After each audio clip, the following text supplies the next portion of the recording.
I'm just trying to get to the room. Okay, we going now.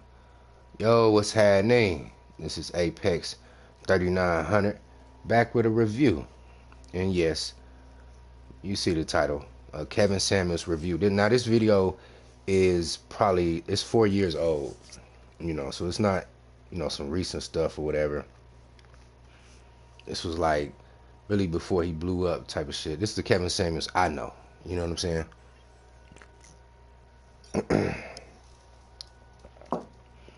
And I saw it. It just popped up in my algorithm. And I said, it looks interesting. And I saved it for my, watch later, right? What's up? Make sure you get my likes up on your way in, please. Appreciate you. Feel free to type in the chat, man. Let me know who you is. You feel me? And I seen it, so I just, and then when I came home, woke up this morning, hit the gym. Well, first I went to this other gym. We got two gyms. Well, we got several gyms around this motherfucker. But I went to this one gym, the main gym, and it was closed, and you needed like a special pass to use it after hours and shit. And I didn't have that, so I was pretty upset. So I just went to the gym in the quad. Got some chest in today, man. I'm doing isolation. If anybody knows about isolation. Isolation lift heavy. And I'm telling you, I'm getting results. It's stupid. Like, when I came back from running, because I ran some errands afterwards. I went and got me something to eat, and then ran to the store, picked up something real quick. And I came back, took off my gym, because I still had my gym outfit on. I'm musty and all that shit. Took it off. Looking at, so I'm like, damn, is it the lighting? Because, if you get right up under the light, it'll cast shadows on your muscles and shit and how you look in a certain way. I'm like, nah, bro, I'm really getting it. But I'm in a cut phase, so I'm trying to cut. I'm trying to get definition. I'm not trying to get big and shit. You know what I'm saying? But, yeah, I'm doing isolation lift heavy shit right now. I mean, I really can't do CrossFit type of exercises where, you do like you do weightlifting, calisthenics, and running in like a cycle. You know what I'm saying? I can't do that right now because my ankle's fucked up. So I'm just basically restricted to just basic fucking weightlifting. You know what I'm saying? Then I have to go to what's it called? Rehabilitation, starting Tuesday, because we have a 4-day. So yeah. But yeah, I'm doing like isolation. So yesterday I isolated my shoulders, not like my what the fuck you call those? Your shoulder muscles that's closer to your neck, but like your shoulder muscles that's on your arm. I isolated those. You know what I'm saying? So, and then the day before that, I isolated triceps, just straight triceps. Then the day before that, I isolated biceps, just biceps. Now today I tried to isolate chest, but that's kind of difficult. Especially when you're doing bench, you go and get some shoulders in, you're going to use your triceps, you're going to use your back. So, but just a quick tip for you lifters out there. It's all in the mind. It's not just, because you can get in there and lift for hours and you won't get the same results. You know what I'm saying? Like, I only lift for like an hour a session. But because it's all in your mind. You know what I'm saying? Mind to muscle connection, if you know what that means. Let me say that again. Mind to muscle connection. When each rep, you got to be mindful of the muscle that you want to utilize. You can't just be a numbskull, get in there and just start throwing up weight and think you're going to get gains. That's not how it works. You know what I mean? Mind to muscle connection. So when you're doing curls or whatever and you want to isolate your bicep, you got to concentrate and really concentrate on your bicep. You know what I mean? Tricep, same thing. Chest, same thing. But enough of that. Well, you know what? One thing. You know what? I ain't even gonna spokes on that shit. I ain't even gonna spokes on that, man. It ain't even important. We're gonna get straight to this tape. You know. Hey, what up? Toxic Dick Drip Life. Toxic Drip Life. Who is that?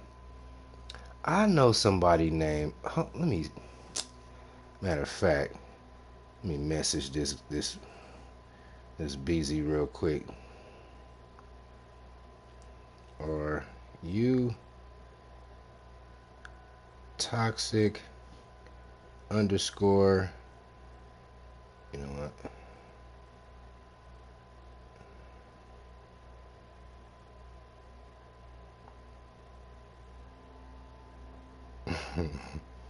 See what she say. Oh, Kiki, do you love me? Are you riding?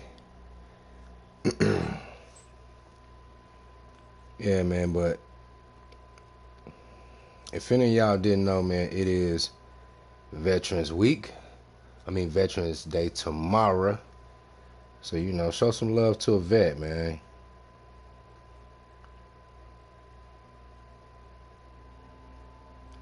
Show some love to a vet, man. You know what I'm saying? Hit my motherfucking Cash App, by the way. Shit. Cash App in the description. Matter of fact, hold up. I know it's in the description, but that motherfucker about to be in the god doggone chat right here, real quick. Hold up. Real quick.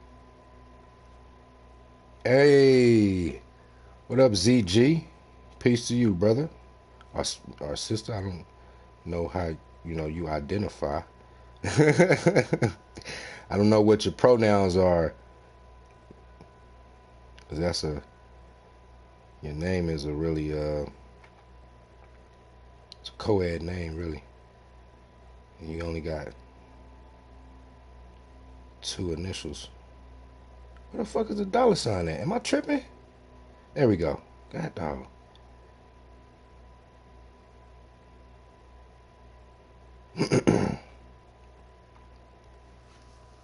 So yeah, man. This right here. Hold up. Let me switch back. And that is my first channel. That comment right there. So feel free to sub to that to get some of my vintage Manispherian so feel free to sub Manispherian what you call it content. But yeah though. Man, look. Tomorrow's Veterans Day. And I'm gonna do a special program tomorrow on Veterans Day. I got something special planned. What's going on, everybody? Hold up. I got something special planned tomorrow. I'm gonna do a special Veterans Day program. Ha, me, dude. I got you, dude. I got you, my dude. Yeah. Hey, are you from the States or are you from another country? Let me know that too, if you could, cause I want to know if I got some international people watching and listening. But yeah, that comment, that pinned comment that's in the chat, feel free to sub to that because before I became a gamer, I was I still am Manosphere. I do talk Manosphere talking points on this channel before I get into some game shit, you know. But yeah, sub to that. That's all pre-records. That shit go back 2016. You know what I mean? So that go back 6 years, man. Don't judge me on some of my early stuff. I was really red pill raging back in the day. So, you know, don't judge me for who I was, judge me for who I am. Oh shit, that's off the dome, man. That's an Apex quotable. Let me write that down. Yeah, hold on real quick.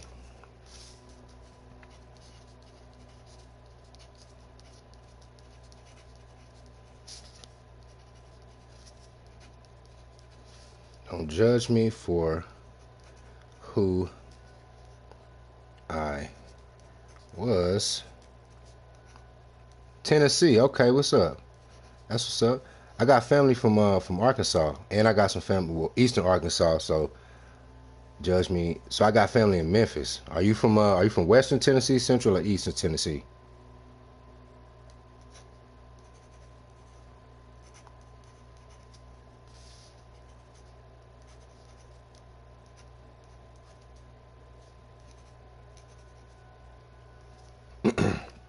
I've been all over Tennessee. I used to be a truck driver. So I've been through, man, I'm gonna tell you, the Appalachian Mountains, it's a truck stop. I parked that one night and shut it down through the apps. And in the morning, man, you riding through the mountains and they all foggy at the top, man. It's beautiful. Really is.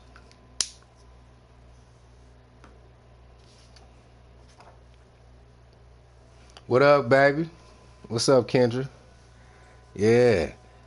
You see the title? We about to get into it here in a minute. Matter of fact, we about to get into it right now. This is fair use. Now, I'm not a Kevin Samuels hater, so I'm not critiquing him. I'm just reviewing it and then going from there, try to, see what we can see.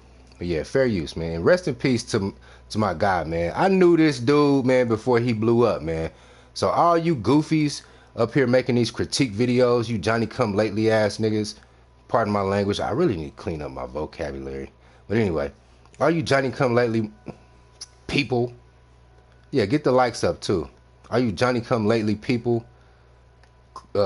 criticizing KS, man. Look,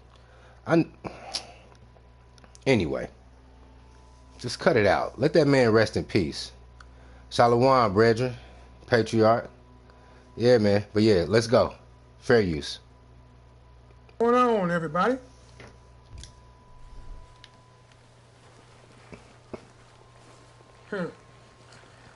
Yeah, buddy. I like this. Getting ready for tonight's live stream. By the way, if you're tuning in, and make sure you hit the like button or the dislike button. I don't care which one. Just do something when you come in. Tonight's live stream, I'm going to do it about MGTOW and why it is necessary. MGTOW is necessary for a lot of different reasons. What up, Clifton? How are you? There's just a lot of misinformation out there. And I want to clear up several things for guys who are, red pill just used to be called being a man. That's what it really comes down to. MGTOW was a response, as BGS said it best, but it's necessary. What's going on? But I do want to talk about this whole thing about what next.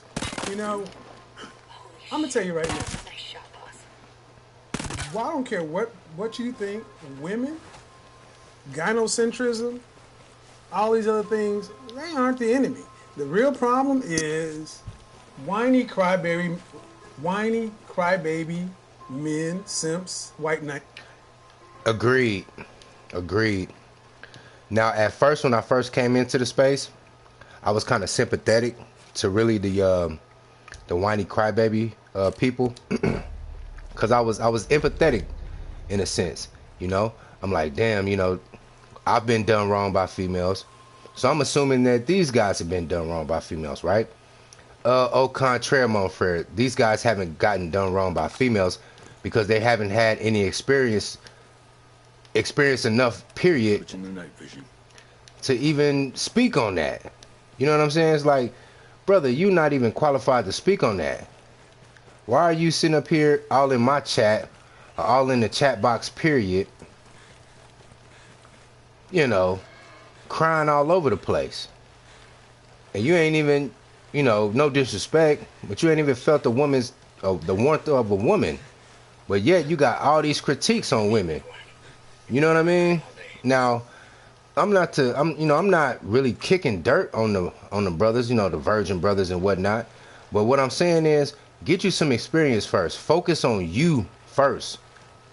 Like I said in the opening monologue of this, I talked about working out and isolating muscle workouts. Bruh, hold on real quick. Let me pause this shit, man. I moved down to Arkansas, 1999. Christmas break, 1999. before Y2K, right? I was getting in trouble in school. It was my first semester going into my second semester of my 10th grade year. I was fucking up. I didn't have the credit, so when I moved down to Arkansas, they moved me back to the ninth grade. So I did the second semester of ninth grade and my whole entire sophomore year in Arkansas. I moved back up to Kansas City right after sophomore was over with. So the summer going into my junior year, I spent with my father. It was my brother and I. We worked with my father. My father had a lawnmower service, right? And he stayed in these trailers. He stayed in this trailer park on the east side called Manchester Place. You can look it up. It's in Kansas City. Manchester Place. Shout out to Manchester Place. But he had two trailers. One was to live in, and the other was to store, equipment and whatnot. And he had a weight set, right? So, he would pay us and what have you. So I would take my little money that he paid us, and I go to the store and I buy men's health magazines. And I just started reading the men's health magazine. Now I'm 16 years old. I was gonna turn 17 in late August. You know what I'm saying? So I started reading those magazines. I hadn't lifted weights like that really ever. Now, when I was down in Arkansas, a couple of my cousins, they had dumbbells and I would do curls from time to time or whatever with them. But I really didn't know what I was doing lifting weights. You know what I'm saying? But I started reading those books. Reading those magazines and reading about certain workouts and whatnot and how working out works, right? So that whole summer, I went from 177 pounds. By the time school started, I was like 190. Cause I was in that second. After we get done, we'd be out mowing all day. We get up 7 o'clock in the morning, hit it, get off, clear all the shit, right? While he was cooking dinner, he had a little female over there too, so she would be over there. She would be cooking dinner too sometimes. But while they was cooking dinner, I was over there fucking in the other trailer throwing weights up. You know? Then I fucking go back in the house, go to the other trailer, eat dinner, unwind, probably get on the internet, fuck around and shit, go to sleep, wake up and do this shit again. So for you guys, man, you talking about gameplay?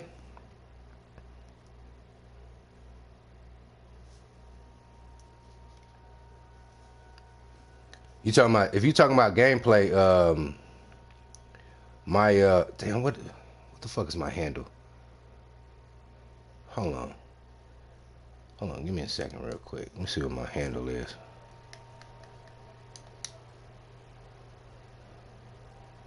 It says Apex Gaming right there, but that's not my exact handle. Yes, my is Apex 39 HUNNIT 3900. I don't know who the fuck is running around here with the PlayStation Network handle of Apex 3900. I don't know who the fuck you are, but I'm upset about that. But it's cool. We can work around it. So hold on. Let me put that in the chat real quick. All right, let me put that in the chat real quick. Let me put my gaming handle in the chat. I'm just trying to get you to the. Let me put my gaming handle in the chat. I'm just trying to get you to the. Let me put my gaming handle in the chat.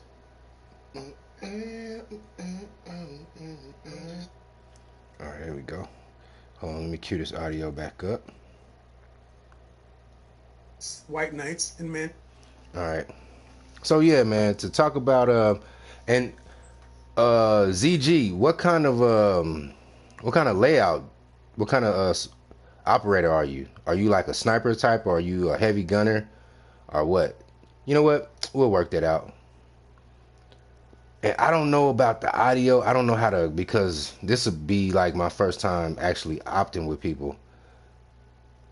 I don't know how that works while while I'm broadcasting and trying to. I don't know. We'll figure it out. Just send me a request, and when it pops up, let me know if you sent it. Then I'll go and look for it. But yeah, man, for you brothers, man, who haven't got it in yet, work on yourself first, man. I tell brothers all the time, man, read, man, read. Go get some magazines, go get a book, get some topics that you can, read some topics, man, that are conversation starters. You know what I mean?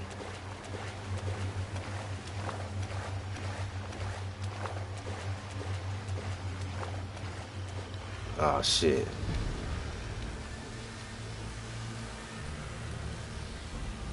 What we got over here?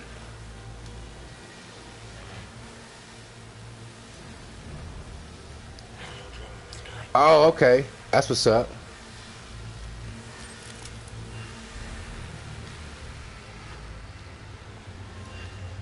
Shit, they got 3 of them. Putting on night vision. All right, hold on. Because I think I got destroy a drone with an armor buster. That's exactly what I need. Look at that. Look at God. A ram in the bush. Oh, shit. Stop doing that, bruh. Stop glitching out. Fucking up my shit.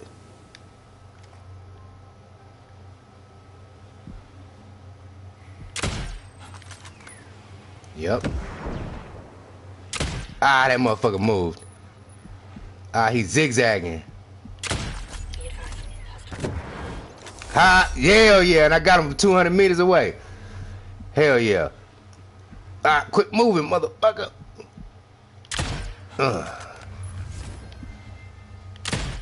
Got him.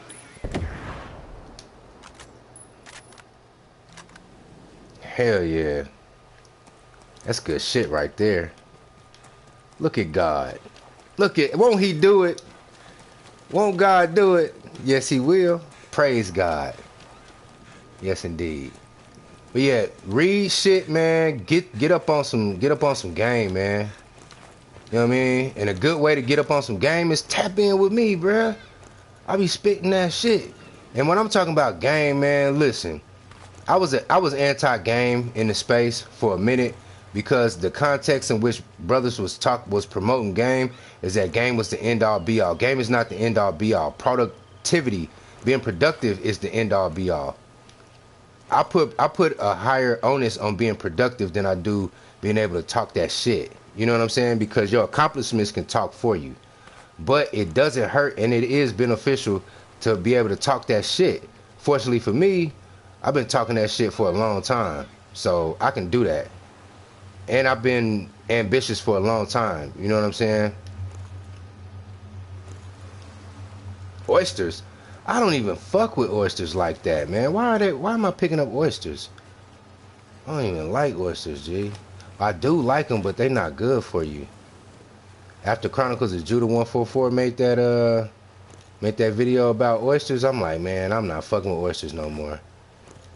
They used to tell, my uncle was telling me, man, back in the day, he was like, man, oysters help you, you know, get your little pecker hard and shit. And I'm like, what? So I went to the, they took me to the, I got another oyster, goddamn.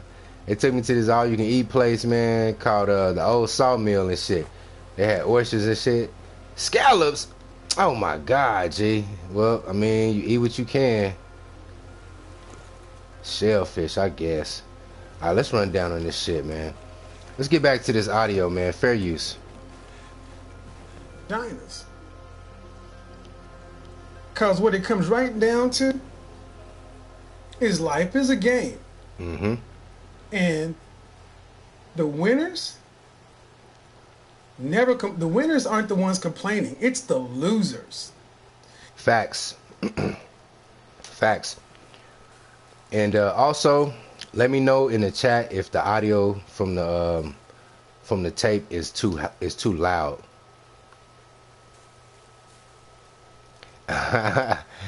Yeah. Yeah, man, I can't be consuming unclean. I be trying to stay away from the pork too, man. I try to stay away from all that shit. This, you know, if it's not clean, if it's not clean, I try to stay away from it. But yeah, 50 Cent, he had a line in one of his songs back in the day. Well, not back in the day, just a few years back or so. He said, all right, cool. He said, we all can't win. Some of us gotta lose. You know what I mean? So I realized that, hey, we all can't be winners, man. You know what I mean? Some of us just gotta find the right cruising altitude, and for lack of a better term, settle. You know what I'm saying? Like, all of us can't be Michael Jordan. You feel me? Somebody got to be John Paxton.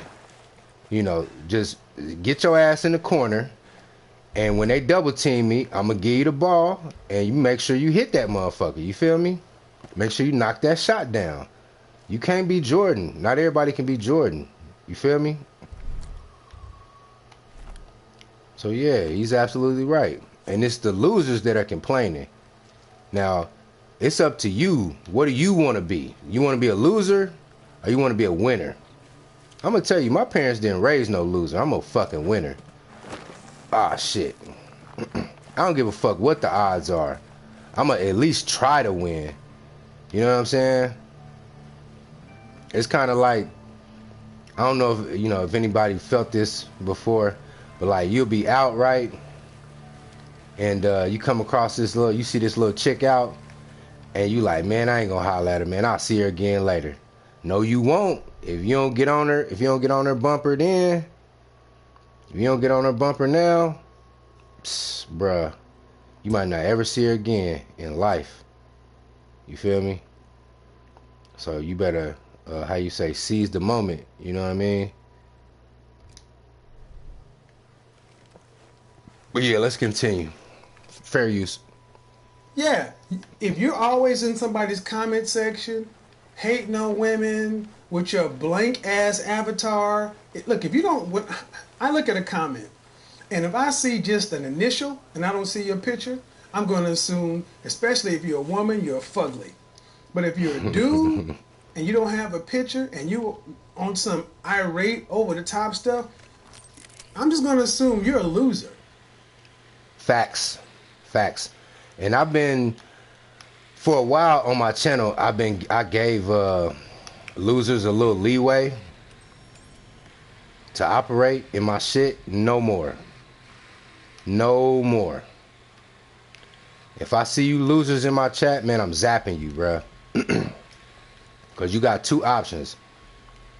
You can respectfully shut the fuck up and soak this game up and get gamed up, so that you won't be a loser, or you can go to the gallows, man, and you can get zapped.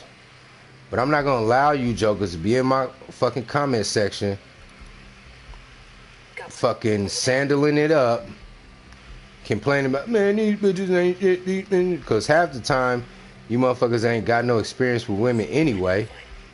You done tried to awkwardly approach a woman, and she shut you down. Hey, look, I've been rejected. I get rejected all the time. You know how many females I holler at on the daily, and I get rejected? Well, not on the daily. Probably, every other day I might holler at a beezy or two. But I get rejected all the time. Some of y'all problems are, you'll get rejected once and just take that shit to the heart. I need to find a power source. When I find this generator, then we can really get it popping. But some of y'all just take it to the heart, and then all women ain't shit. Forever, amen. I'm like, nah, that ain't what it is, man. And that comes from, and you know where that comes from? I'm gonna tell you where that comes from. That comes from getting fixated on one woman. You know what I mean? Like back in the day, man, look, back in middle school, right? 6th grade, like the second semester of 6th grade, when I moved out to the suburbs, right, from the city, right? It was this Puerto Rican chick, right? I'm not gonna say her name. Matter of fact, she's married and been married to a former Chiefs football player. I'm not gonna say his name, but I'm not trying to holler at her. She's been married. She's happily married. She's been married to this dude for like over 10 years now. But anyway, where is that generator at?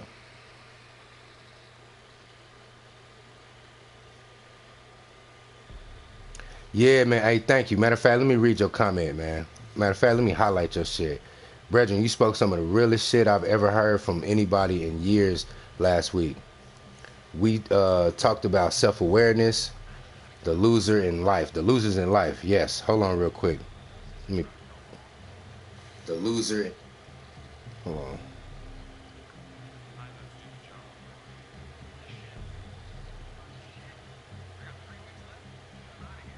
There we go. Now you about to be out of here tonight, play. You're talking about I got 3 weeks left and I'm out of here. No, you about to be out of here in a minute. White Knights. Oh shit. Hold on. Fast forward. I was at the 2:20 mark. Okay, there we go. Man, let me take my time because they got that missile system and I'm not trying to be running from missiles, bruh. I'm really not. You know what? Fuck it. We just about to just creep in there and just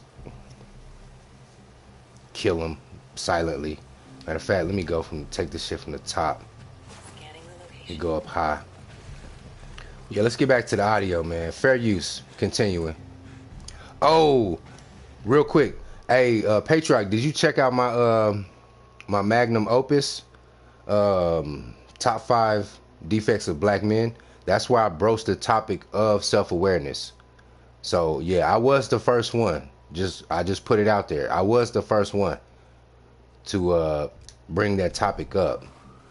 And now I'm hearing everybody on this motherfucker talk about self-awareness, self-awareness. Okay. Niggas don't want to give me my motherfucking flowers. That's okay. I see I gotta take them. But anyway. But hold on, let me check this shit out real quick. Let's see what I gotta do. Kill 40 enemies with sniper rifle. Okay, that's too easy. Kill 10 enemies while holding breath. Okay. What the fuck is that? Alright, kill 4 enemies with SMG without reloading. Kill 5 enemies without being detected. I hear something, and I'm not liking that. That sounds like a fucking Ed 209. Yup. Hey, let me know who win too, because I don't even got cable like that. All I got is Wi-Fi. So I gotta check the scores on my phone and shit. But yeah, man, fair use. Let's get back to the audio. You're a loser. Because losers don't complain. Let me tell you why losers don't complain. Because they just lost the game. They just lost that point. They didn't lose the war. See, he meant winners. He said, he just misspoke. He meant to say winners don't complain because they know they just lost the game. They just lost one game, they didn't lose the war. And that's excellent, you know, even though he misspoke, that was excellent on his part. Excellent observation. Hold up. Where's that equipment at? Here you go. Fair use continuing. players don't complain. Because they just lost the game. They just lost that point. They didn't lose the war. See, players straight up win. Players win, win, win, win, win. I've always been a player. And that don't mean a pimp player. That means I play the game. Look here, black men. We took an L in slavery. We've taken L's with our women. So what? Read your history. Plenty of other men better than you or me have lost throughout history. Suck that shit up. Have I ever been a pimp? Have I ever been a pimp player? Go check my videos. That's been well documented, of course. But the bottom line is this. Players win. Remember when Buffalo was playing Houston in the 92 AFC Championship? They were down 38-3 at halftime. Well, get the fuck off my channel, punk. Somebody get him out of here. Wulong Wong. Peace out.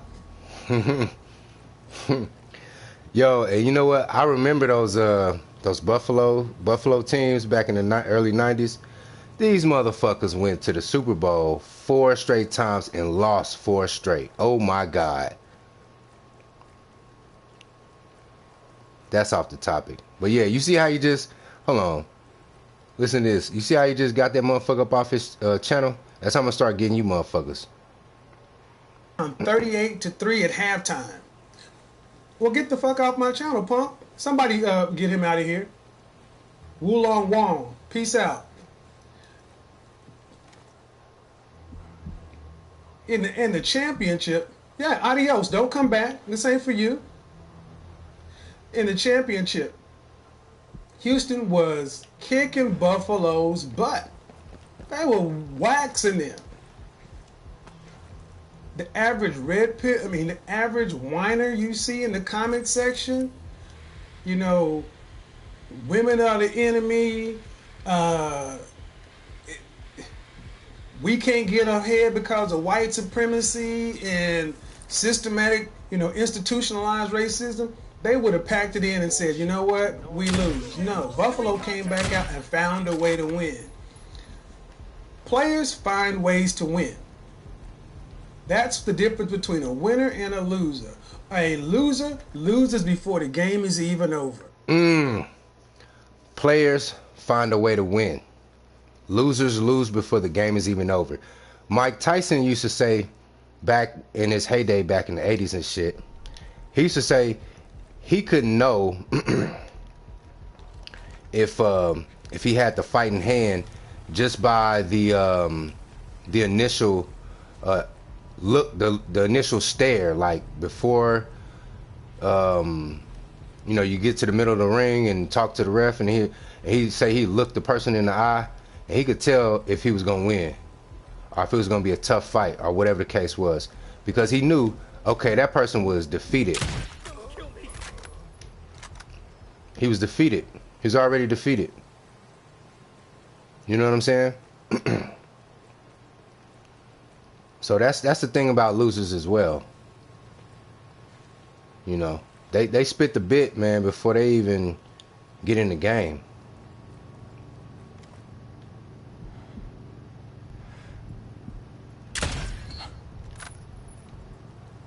But yeah, fair use continuing.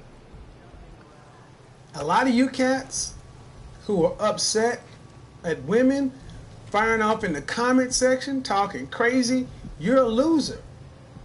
You're a loser because the game isn't over. The game is your life. You ain't dead. You can do something. The guys who were, and we're going to talk about this today, the guys who were hardcore MGTOW, I see a lot of them going at pickup artists and dating coaches and all this other kind of stuff in the comment section. But the people who run the channels, let's just be realistic. The people who run the channel whose faces are front and center tend to be the winners. Whether they're on MGTOW or whether they're on the player side. And here's the thing. I don't care if you are a hardcore MGTOW. Life is still a game. You need it. You need to get out there and deal with everything else. But how you play the game dictates whether or not you're going to win or lose. A lot of cats today are just running around losing, and you're claiming MGTOW. You're claiming all these different things. You're claiming gynocentrism, white supremacy, all this other kind of stuff to justify or validate why you. Now, one of my favorite rappers, Lloyd Banks, he has a line in one of his songs. He said, "You ain't even in the game, dog. Buy some chips." You know what I'm saying? You ain't even in the game, dog. Buy some chips. Some of you motherfuckers need to get in the game, man. Get it off of me. Hold on. Clear hot. Am I dead? Because I'm still alive.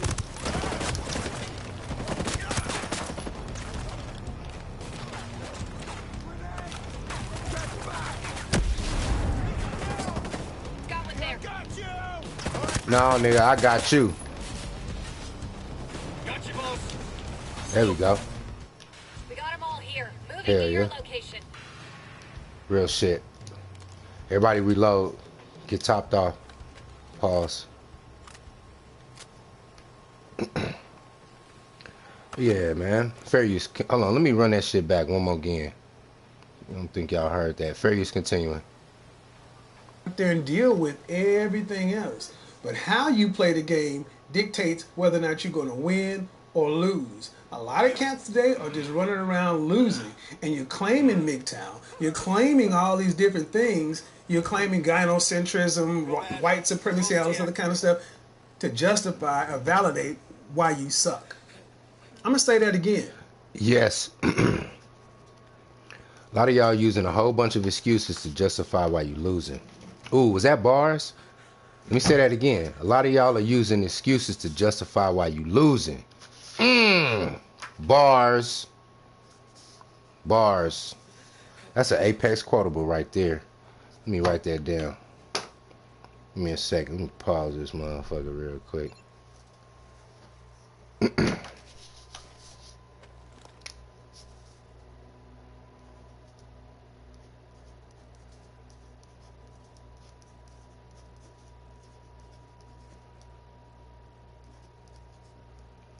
A lot of y'all are using excuses to justify why you losing. Bars. Let me read your comment real quick, Patriarch. KS is right and wrong. Most MGTOW have not been physically endowed by the Creator. At the same time, there are men who have justified reason. I can't see the rest of that comment, so let me pull it up. Reason. Who have justified reasons to hate those bras back home. I got you. And I mean, hey, look. And I mean, look. That's true. That's true. Now, I always say this to speak to your question, to speak to your point. First of all, and this speaks on about self-awareness. You need to take a self-inventory of yourself, right? And see, okay, these are my strengths. Elemental P are my strengths, and XYZ are my weaknesses. Now, I need to get into a mind frame to where I can maintain my strengths and raise up my weaknesses. And you can turn a weakness into a strength if you focus in on it enough. If you concentrate and focus in on said weakness, you can turn that weakness into a strength. Let me give you an example, right? You would never know this, but back in elementary, middle school, really in high school, I didn't like to read. I didn't like to do schoolwork. I got lucky and graduated high school. I graduated high school with like a 2.1 GPA. I graduated high school reading at like a 9th or 10th grade level. My reading in elementary school was atrocious. Middle school was atrocious. You know what I'm saying? I love my parents. Shout out to my parents. But they never worked with me with my reading. And also I was too rambunctious at the same time. So like my mom, she would try to get me to read. But I was so scatterbrained and so turnt that,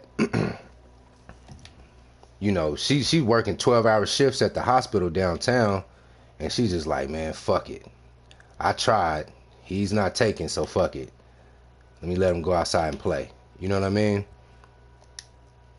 So, but now, when I turned 20, I made an asserted effort to read. You know what I'm saying? Hold on. Twin Falls Mountain.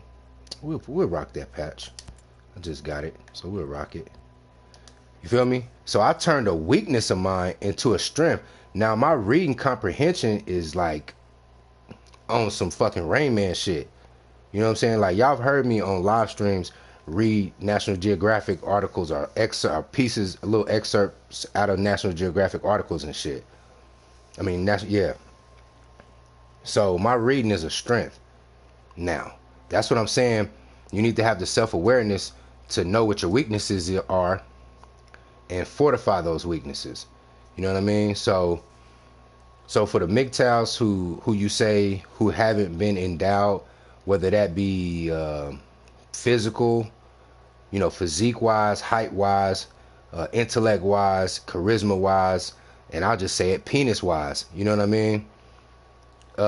you need to work on, I don't know what you need to do. You know what I'm saying? For you brothers with the penis shit, study the female anatomy and see what spots you need to hit. You know what I'm saying? Now, if you like a 2-incher, bruh, I'm sorry, bruh. There's no hope for you. You know what I'm saying?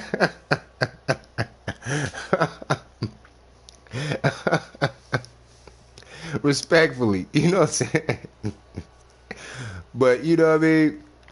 Study the female anatomy and just find out where you need to hit. You know what I mean? Now, I like to study the female anatomy, so I know. So the average vaginal what you call it? Yeah, the average vaginal cavity is only like 5.5, maybe 5 inches deep. So all you need really is like 5 to 6 to hit the back of that motherfucker, man. For real, you don't need like 7, 8, 9, 10. You don't need to be a fucking porn star, man. You know what I mean? Shit, I don't know. Take some dance classes and shit. Get your rhythm up so you can get some swivel in your hips or something. You know what I'm saying? And as far as the physique is concerned, hit the fucking gym, bruh. Get you some gains, man. And as far as the charisma is concerned, read. Know a lot about some shit so you have some conversations to start, man. Look up fucking, I don't know, Google fucking conversation starters. Shit, you know you can get a good conversation going just by asking a chick what her favorite color is. You know what I'm saying? Or what her favorite animal is, or what her spirit animal is and shit. You know what I'm saying? You ask that, bro, you can talk for like 10, 15 minutes about animals. If she say, oh, her spirit animal is a horse, and you say your spirit animal is a tiger, or whatever the case is, you know how long you can talk about that? You can just get her wrapped up and get her thinking about shit. And then and then after the conversation, she gonna be thinking about you for like the next 2 days and shit. You know what I mean? So there's ways around it. I'm not a dating coach, man. I'm just here to wake motherfuckers' games up, man. You know what I'm saying? But yeah, man, let's get back to the audio. Fair use. If you're holding on to red pill, MGTOW, white supremacy, gynocentrism, all these other buzzwords to justify and validate why you suck. If none of those things existed, you'd find another reason. Kittens are against us. The roaches are rebelling. The fleas are. You'd find a reason. Losers have always found losers, quitters, people have always found a way to justify losing. Now, I'm going to chime in specifically on black men. Black men got this really bad because we have been history's losers in these states, but guess what? If you overweight, undereducated, don't care about your image or impression, don't care about how you come across, can't talk to anyone, can't communicate, speak like in Ebonics, you loser. What defines a loser in your eyes? That's the point. It's not a matter of defining a loser in my eyes. How about this? Look at your results. Look. And furthermore, what the fuck was that?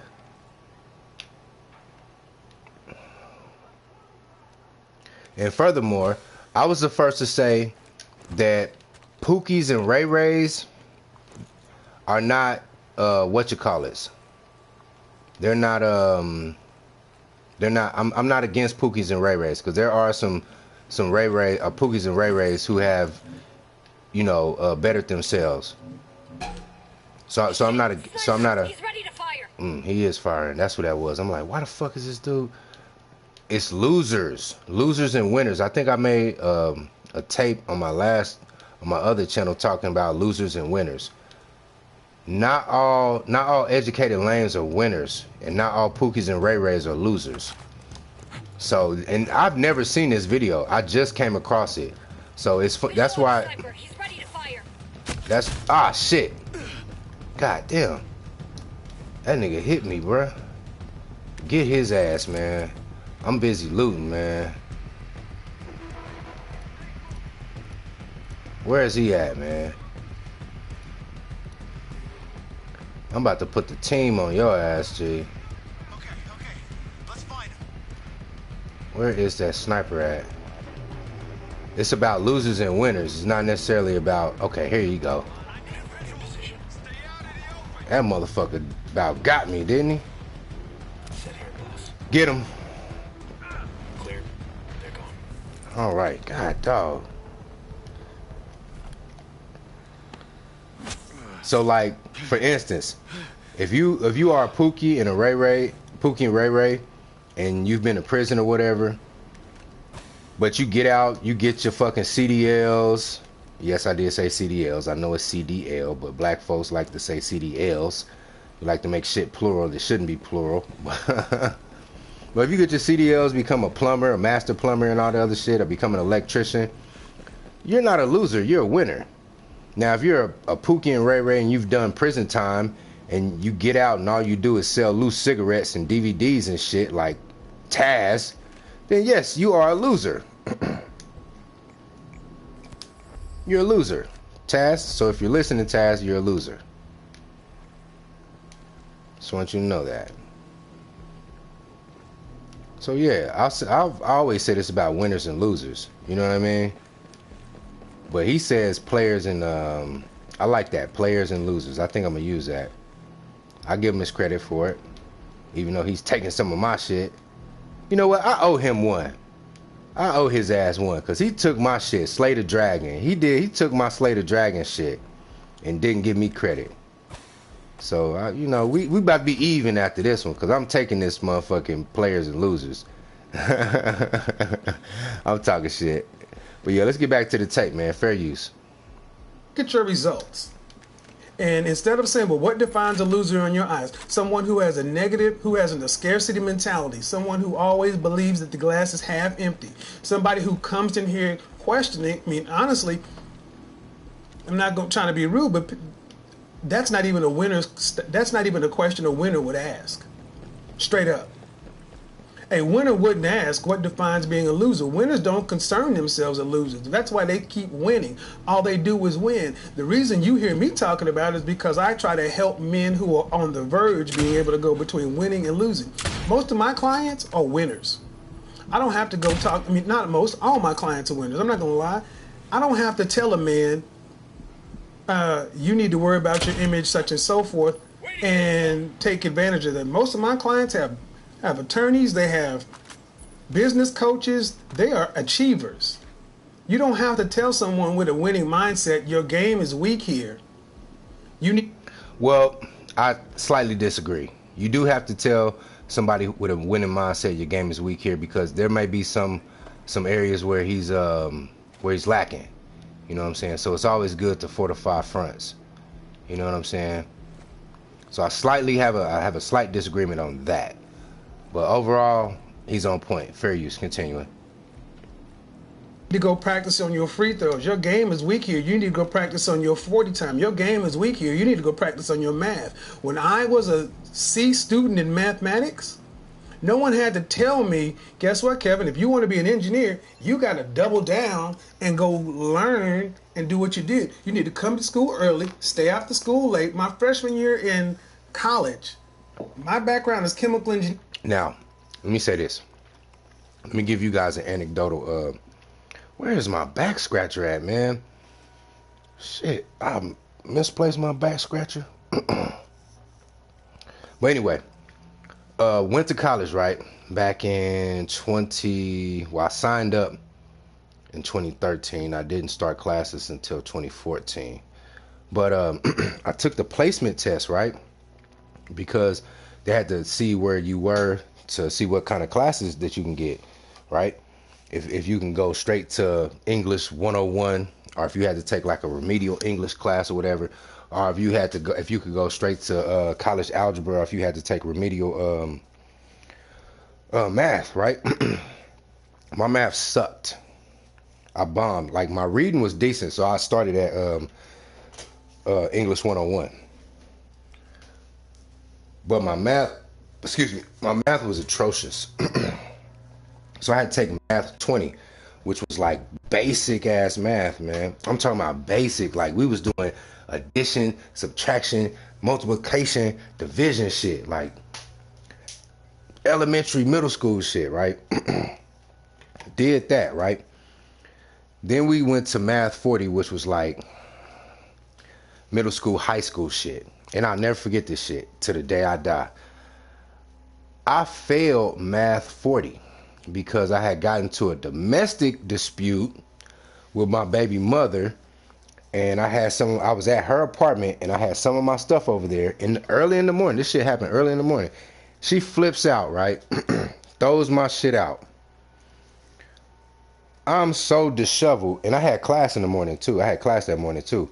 I was so disheveled. I had to call in to work too. I had to miss work that morning because I went to work before class. I went to work from like 3 in the morning to like 7, right? So I missed work. She throw all my shit out. I'm all fucked up in the head, disheveled and shit.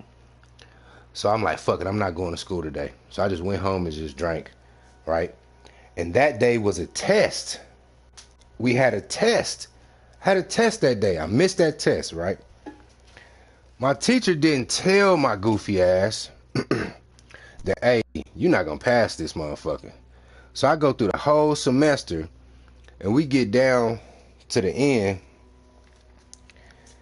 and I failed that motherfucker by like 2 points. I think I had I forgot what it was. I think it was either you had to have like a D or a C. I can't remember what it was, but I know I was off by like 2 points.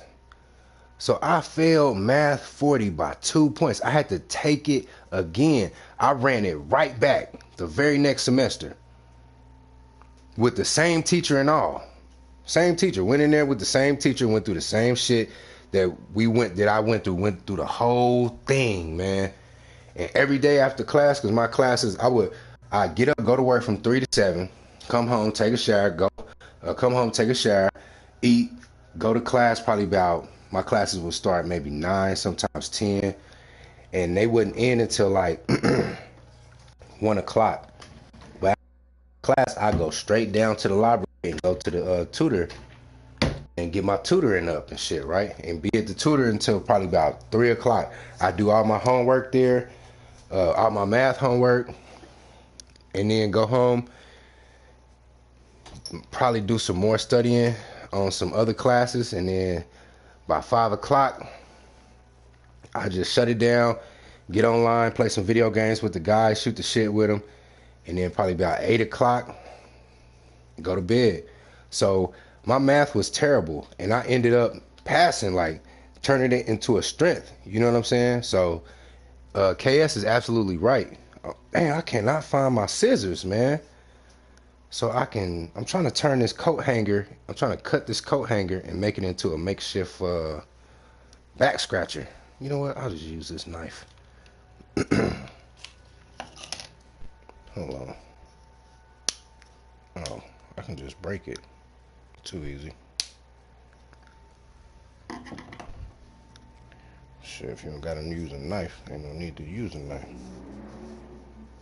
Ah. Ha! Yes.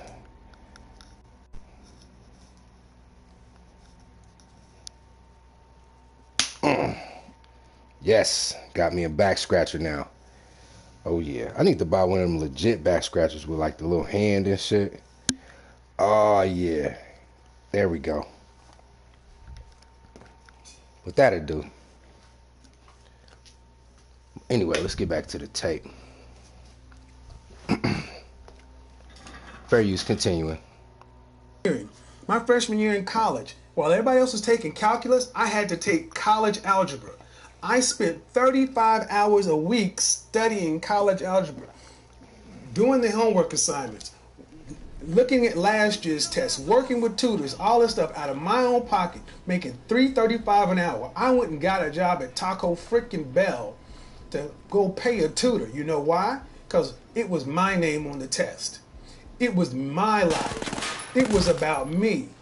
Yeah, if I would have made a C in college algebra, I could have taken the easy path. I failed classes before. I failed calculus.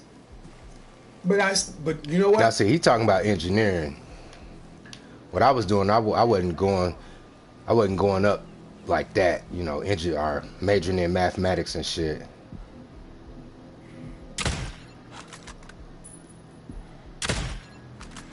That's the stuff. 3 little piggies. Fair use, continuing. I didn't blame anybody. I said, dude, your calc game sucks. You don't understand. I didn't go whine and blame my single mother, my absentee father. I didn't blame white people. I didn't blame the women that broke my life. I said, you know what? Dude, you got to get better. If you say you want this, you want to be an engineer, you got to do what it takes. Not question why, I got to take calculus to be an engineer. Okay, due respect, maybe you're new. So here's the thing. When I'm talking about something, if you got a question that's off the topic and you want me to respond to it, gladly hit the super chat button. Put something in that question. $1, $2, $5. If you got a question you want to ask me about a fragrance or something like that, I'm not talking about that. If you want me to get off the topic, do that. That's what super chat's for. So Excuse me, I got a phone call.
Hey, I don't want trouble.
All right, I'm back.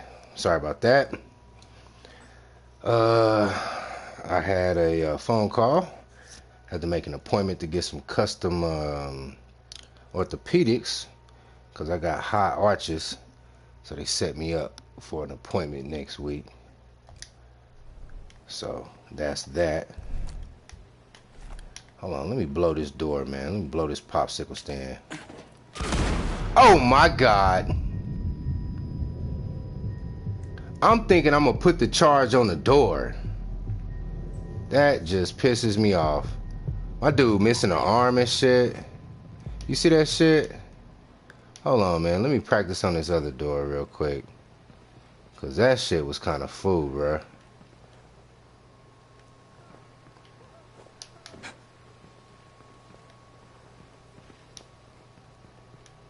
That shit kind of pissed me off a little bit. Okay. Detonate. Oh shit.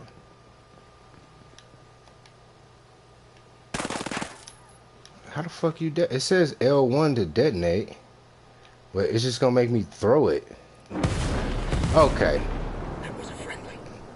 Well, she's a deadly now. That motherfucker dead now. Oh shit. Hold up, let me see what's in this motherfucker. Y'all made me blow this shit and ain't shit up in here.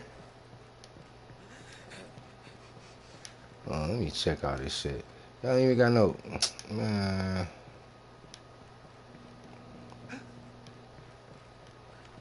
Hold on, let me see what they got on the whiteboard. Ooh, banana. That seems about right. Those calculations are adding up. Yeah. Oh, give me a frappuccino out this motherfucker. Man, you gonna get some shit, you keep on talking to me, G. I ain't asked you to say anything. Oh, what? Man, ain't nothing in this mug, bruh. What are you looking at, dude? You just looking out the window. Let me see what you looking at. Hold up. What are you looking at? Just... I guess. Watch out. But yeah, fair use. Let's get back to this audio. Fair use. If you want me to get off the topic, do that. That's what Super Chat's for. So tonight, we're going to talk about winners and losers. Players win. Yeah, players win. They don't always win, but they win enough to call themselves winners. There's something that was said, it doesn't matter if you win or lose, it's how you play the game. True. But it doesn't matter if you win or lose, how you play the game. But if you lose long enough, you are a loser. I'm not doing anything wrong. Green Bay Packers have a... Hey, let me interject real quick. You know why losing teams in the NFL or the NBA, you know why they lose? Is because they foster a losing culture. They get so used to losing that, you know, you'll have probably, let's say NBA roster's like what, 15 players on the roster? It'll probably be 10 players on that motherfucker that's been used to losing, right? So when you bring new players on, they'll infect the new players with the losing culture. And then before you know it, those new players become losers. You know what I'm saying? So it's like around here, we want the Patriot way. We got the Patriot way around this motherfucker. We're winners. So everything is the Patriot way around here. You know what? I'm going to try my hand at this behemoth. Because I got this helicopter with these missiles. You know what? Nah, because that's that lowland, like semi-swamp area. So it ain't nothing for me to hide in. So nah, I ain't gonna fuck with him. Nah, I ain't even gonna do it. We gonna go over here though. So yeah, he's right about that. If you lose long enough, man, you get used to losing.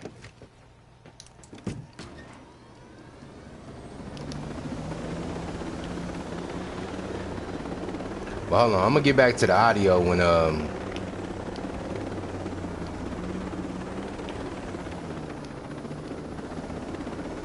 shit, let me park this motherfucker up top.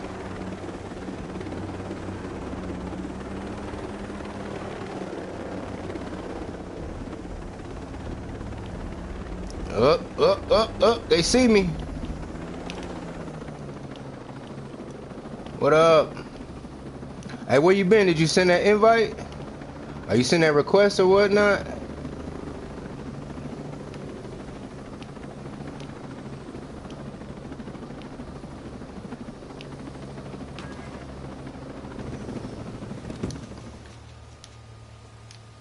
Oh shit. This must be an ancient like site or something. Yeah, let's get back to the audio. Fair use. Continuing. Hold on. You sent it, huh? Let me see. Where is it? Do I gotta go to the Airwine?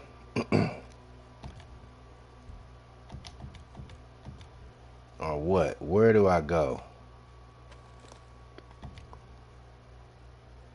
Hmm. Hmm.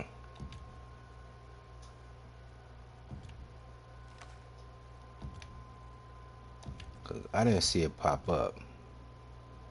Ah, hold up. Right here. Let me see. Where you at?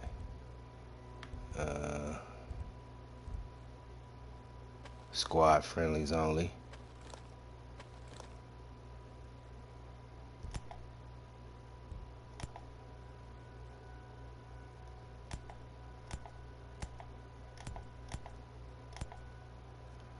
Yeah, I'm not seeing it. Hold on. Squad privacy.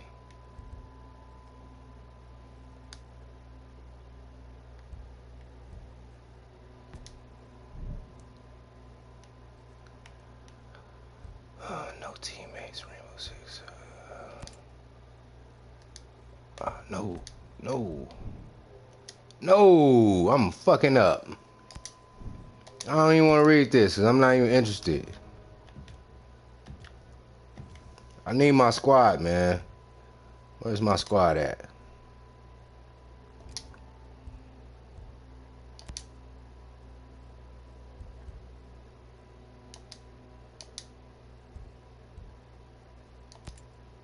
All right, there we go. Whew, jeez.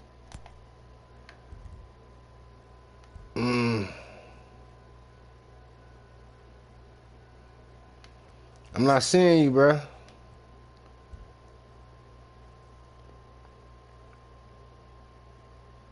I'm not seeing you. You know what? I'll tell you what. Because I'm doing a video review right now.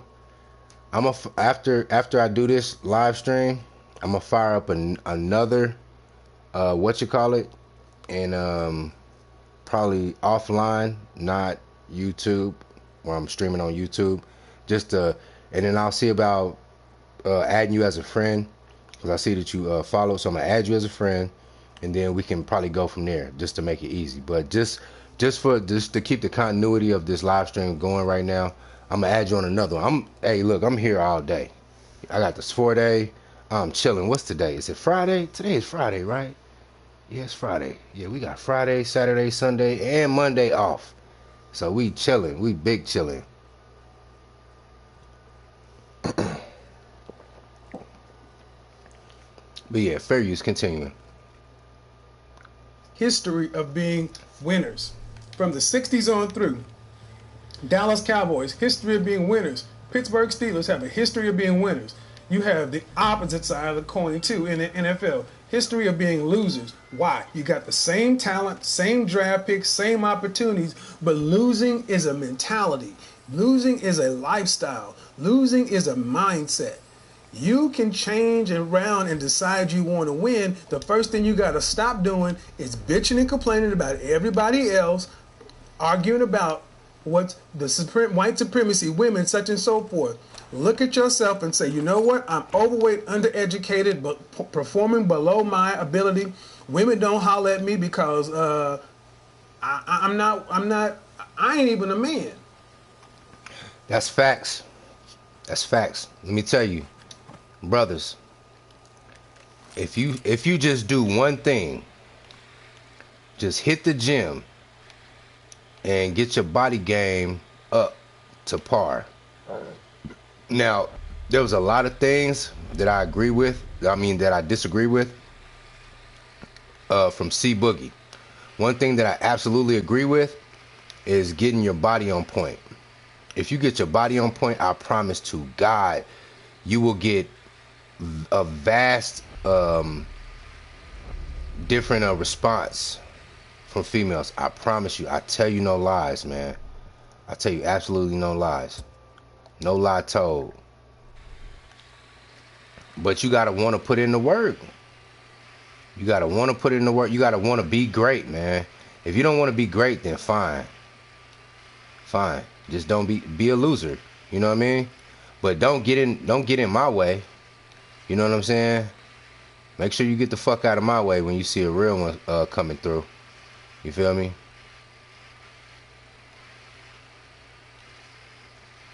Matter of fact, we just gonna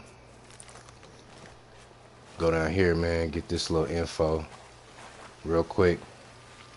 But yeah, take it one step at a time. You know, like he said, if you're overweight, undereducated, and uncultured, don't try to do everything at once. You know, try to well, I would, you can do everything at once, but you gotta like parse it out. You know, you gotta do a little body, a little education, and a little culture. You know what I'm saying? But I would advise you to just focus in on one thing at a time. Focus in on your education, focus in on your culture, you know, reading books that'll bring you up to speed on cultural things and whatnot, or focusing on your body. I say, personally, I would say focusing on your body first. Get your body in order first. Do that first. You do that first, bro, you can't go wrong. You can't go wrong. Now, you can't go wrong with all the other stuff, but you got to realize, man, human nature is human nature is human fucking nature. You know what I mean? If you're physically, if physically you're on par, women will respond. They have no choice but to respond. You know what I'm saying? These are cues that has been burned into their subconscious over millennia, over thousands of years. You know what I'm saying? So if you want to get with a female, bruh, first thing you need to do is get your body on point. Like, for real, you can be a dumb you can be a dumb jock, bruh. You can be just a dullard, a complete idiot. But if you got a six-pack, bruh, and you're shredded, G, she ain't even trying to hear what you got to say. She just waiting on you to give her the cue to go into the bedroom, bruh. Real shit, man. You know what I'm saying? So I would say get your body on point first. But yeah, fair use. Continuing. Why should anybody want to respect me when I don't even carry myself with a modicum of respect? You need to get yourself together. That's why it doesn't matter. You gotta get yourself together while you're wasting all your time right along with your mind. 5 o'clock in the morning, where you gonna be? Outside on the corner. You better get yourself together, cause you're wasting all your time right along with your mind. Hey, see, KS is sliding in them old school hip hop joints, man. You better get yourself together. And he said it right in rhythm too. That's the funny shit about it. You better get yourself together. Fair use, continuing. You know, money, looks, all this other stuff, that only comes into consideration after you're first a man. A man cares about himself and carries himself according to a standard. When I'm in a business meeting today, I walked in there looking like I look because this is my standard. No one else's, my standard. I have a standard. I hold myself accountable because I'm a winner. I win at everything I do, and even when I lose, I win. Because you can lose the game, you can lose the point, but don't lose the lesson. Don't lose the lesson. Don't lose the lesson. Now, I got a saying, and I coined this, so this is my shit. So if you hear another motherfucker saying this, say, man, you got that shit from Apex. I say, men don't have baggage. We only have lessons. I don't have baggage. I have lessons. Now, women, on the other hand, they accrue baggage over their lifetime. Some of them gain lessons here or there, but for the most part, they have baggage. You know what I'm saying? But men, on the other hand, if you're a man, now if you're not a man, you're just a male, then you will accumulate baggage. But men don't have baggage, we have lessons. Excellent point. Let me run that back one more again. Fair use continuing. Because I'm a winner. I win at everything I do, and even when I lose, I win. Because you can lose the game, you can lose the point, but don't lose the lesson. Do something, lose, learn, lose better. But I am so sick of men whining all the goddamn time. Bring your ass to these channels to listen to all this good knowledge, and I still see you talking about the same shit in the comment section. Go away. Because it ain't the women who will have the problem. It is you. You. You could take all the fat, ugly broads and move them to the side. Women only follow what the men do. And that's where we have a real problem. Because as men, we know we got an issue. And if you're a loser, you know you're a loser. And you hate hearing people talk about losing stuff. I had a patron. I had a couple of patrons quit becoming patrons of the channel. Not because I don't deliver quality information, not because the content isn't on point. They left because I said, I talked about men need to drop the Jordans. Yeah, I'm going to say that again. I had grown damn men sit back and say, man, I can't be a patron of somebody who speaks out against Jordans. Get the fuck off my channel. Night vision. No group of... And furthermore, I don't know if y'all know this, for you new Johnny come lately motherfuckers. Kevin Samuels caught so much flack when it came to Suits, because he was Suits Saturday. I remember when he first came into the space, he was heavy on, hey, men need to wear suits. And it was a lot of pushback on that. Everybody, nigga, I don't need no wear no suit, man. What the fuck? I don't need to wear no motherfucking suit, man. Shit. Who the fuck is this Kevin Samuels nigga telling me I gotta wear a suit?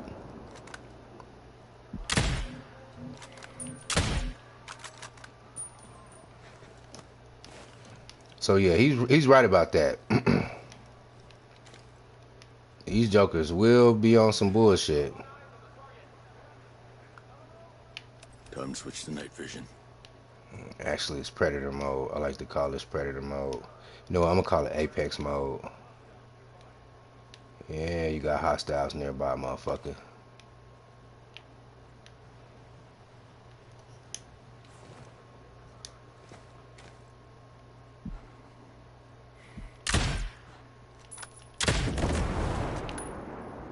Yeah, no more fucking ground and air missiles for you. Hold up. Let me see, can I move? I'm about to fly down there. You know what? I'm about to just switch it up. I might just... Yeah, that's what I'm gonna do. We're gonna switch it up. We're gonna switch the era. The era up. Mark his ass then. Don't tip me. Okay. You know what? Let me be quiet.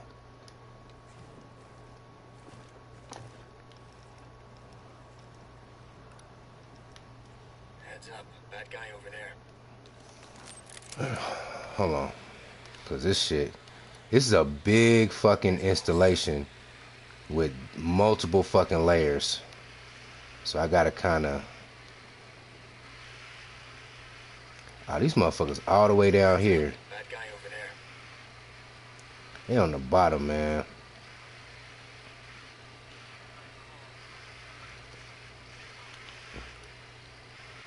Spotted one. There.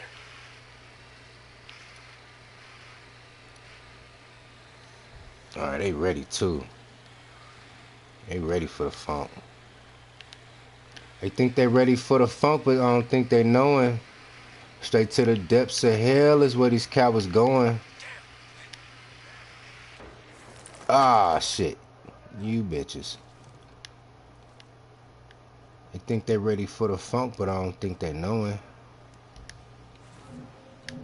Oh, shit. Motherfucker see me. Who the fuck saw me? Who the fuck was that seen me? Because if you see me, that means I can see you. And if I see you... Night vision on. You're dead.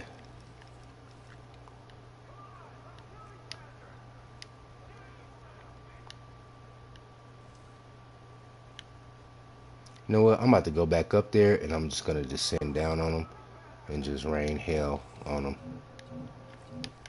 Oh, that's you. I seen you. I seen you. Ah, yeah, you right here. Cover! The sniper's gonna shoot! Oh, he got shot, so Drone's airborne. bing bong. Always good to have more firepower. All right, let's get back to the audio. Fair use.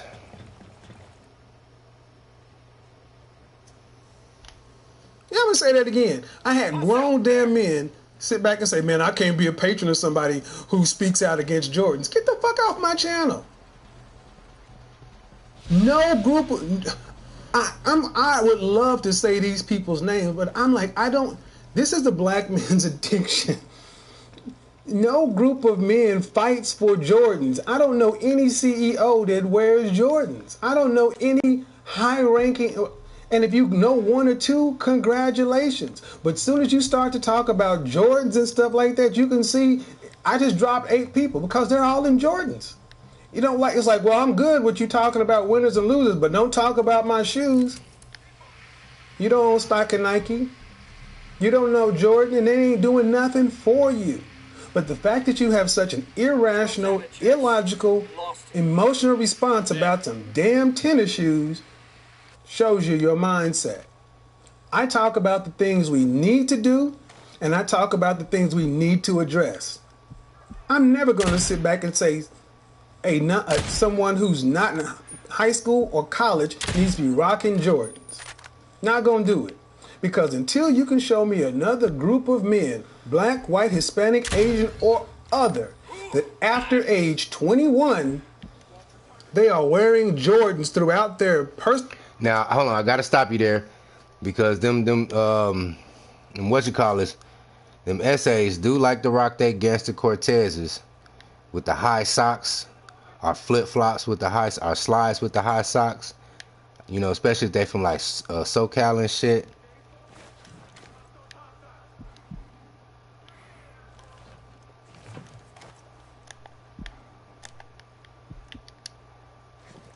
So yeah, it's another group out here that does that. I mean, every group really does it. You know what I'm saying? But he's speaking about black folks, so I'll let him rock. Fair use continuing. in professional lives where they're wearing Jordans, especially after 25. Show it to me. And they're not involved in athletics, hip hop, or skate culture. What's up, JJ Redwood? You show me another group of men, but the fact that I have the nerve to say it, oh man, I'm cool with Jordans. You can be cool with them. I'm cool with cycling shoes, but I don't wear my cycling shoes with my suit. And if you want to have a pair or two, cool. But if you got 20, 30, 40 pair of Jordans, you got a problem. Yeah, absolutely. Because let me change positions. Because in my unit we got a couple of guys who are sneakerheads. It's a couple of them, and I mean they're like in their mid-20s, 26, 27 and whatnot. And they'll sit up, you know, we'll be sitting around, have some downtime, and these niggas will get to talking about shoes, bruh. And I'm just sitting back, I'm low-key cringing, because I'm like, bruh, men don't supposed to be talking about shoes like that, but I don't say nothing. I just let them rock. I'm like, you niggas are some sneakerhead ass niggas, bruh. You know what I'm saying? For real. Niggas is some sneakerheads, G. But hold on real quick.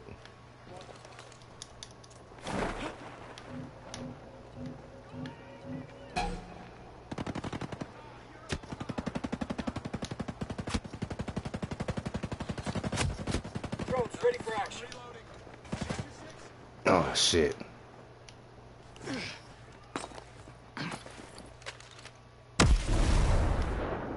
Damn, I'm fucked up.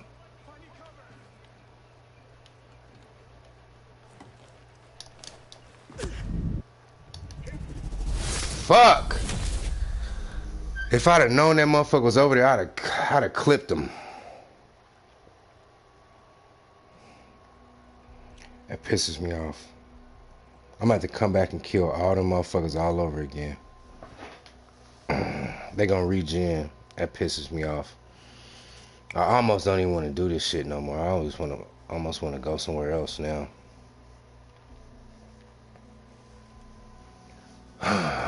That was so disheartening. That was very disheartening.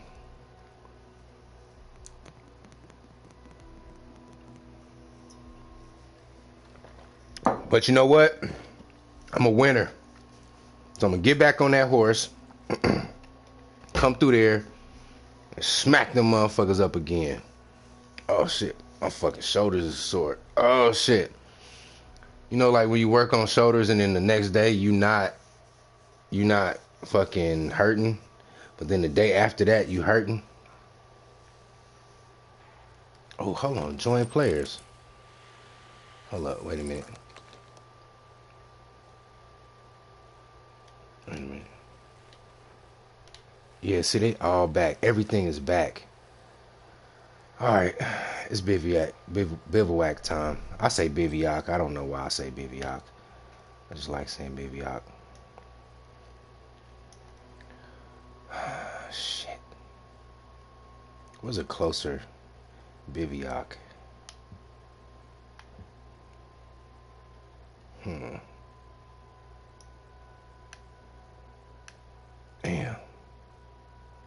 You know what? I'm gonna go to this bivouac, and then I'm gonna go to Freeman Plain. You hear me? But first, I'm gonna smack that shit up first, and I'm gonna work my way up here, and hopefully they got a helicopter, cause I don't feel like fucking footing it all the way back up here, cause of the topography. It's like a, you know what I'm saying? This is like I want to come in from right here again. Cause see, look, these motherfuckers, all of they everything regened. That just blew me, bro. Hold on, real quick.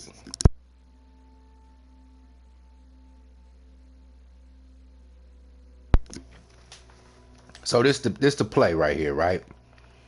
Well, currently this is our position. Where are we at? We're on this little island right here. Technically, it's an island. His name is Island. What up, Rune Shaker? What up? See, I bring the females through, man. I got the females showing up, man.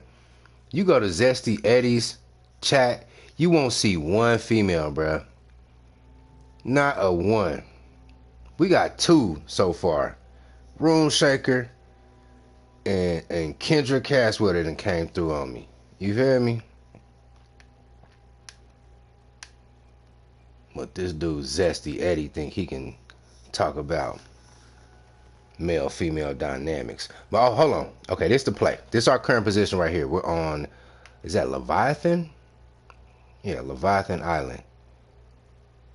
What's question mark for? I'm just saying I bring the females through. I bring the females to the chat. You know.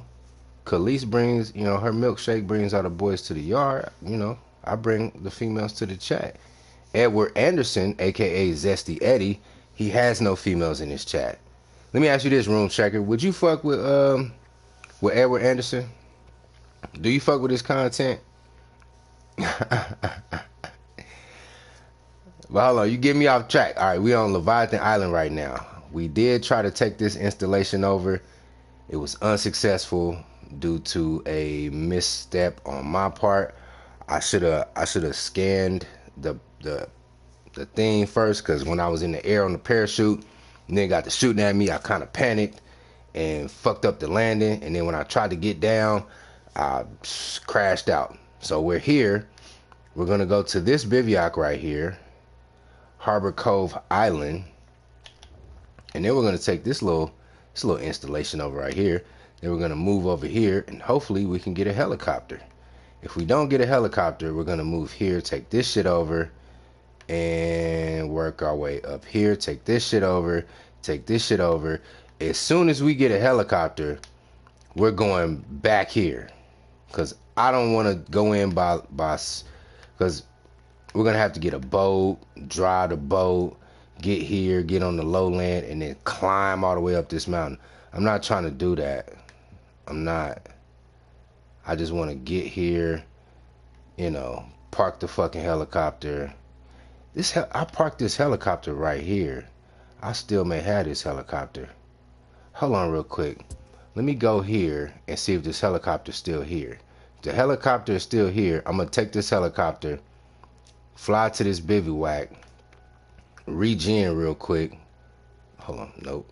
That's not it. This bivouac. Regen, get our shit together, and then we're going to come straight back here. But if the helicopter's gone, we're going to just stomp on all this shit. All right, here we go. Oh yeah, let me get back to the audio. Fair use, by the way.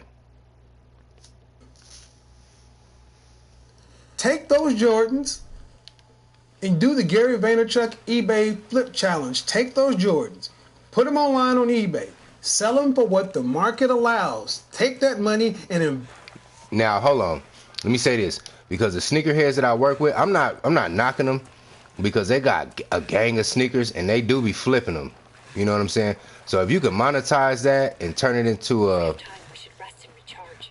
if you can flip that and turn it into a profit, I'm not even hating on that. I'm not hating on that at all. But for you jokers out there that's just buying Jordans just to be buying Jordans just so you can look fly, man, like, bro, you boosie. Especially if you in your mid to late 20s going into your 30s and whatnot. All right, it's looking like the helicopter isn't here, and I'm very disheartened by that, but it doesn't matter because we're going to keep pushing. All right, so it looks like we're going to step on some other shit, man. Hold on, let me put this bird in the air real quick, see if... Well, the helicopter should have popped up on the radar. Y'all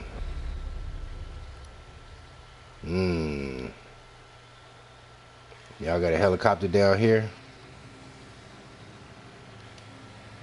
Nah.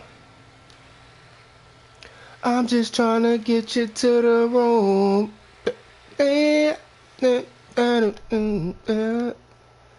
Yo, I've been listening to The Dream, the sex tape. I swear to God. Hey, Room Shaker, go to your Apple or iTunes store and buy that album. I swear to God. Sex tape volume 3. I think it's called Menage a Trois or whatever. Oh my God, it's like 30 songs on there. Oh my goodness. I'm just trying to get you to the room. That's one of my favorite songs on that motherfucker. Really, I like all the songs on there. But hold on, let's get back to the audio real quick. Fair use. Let me let KS finish his thought.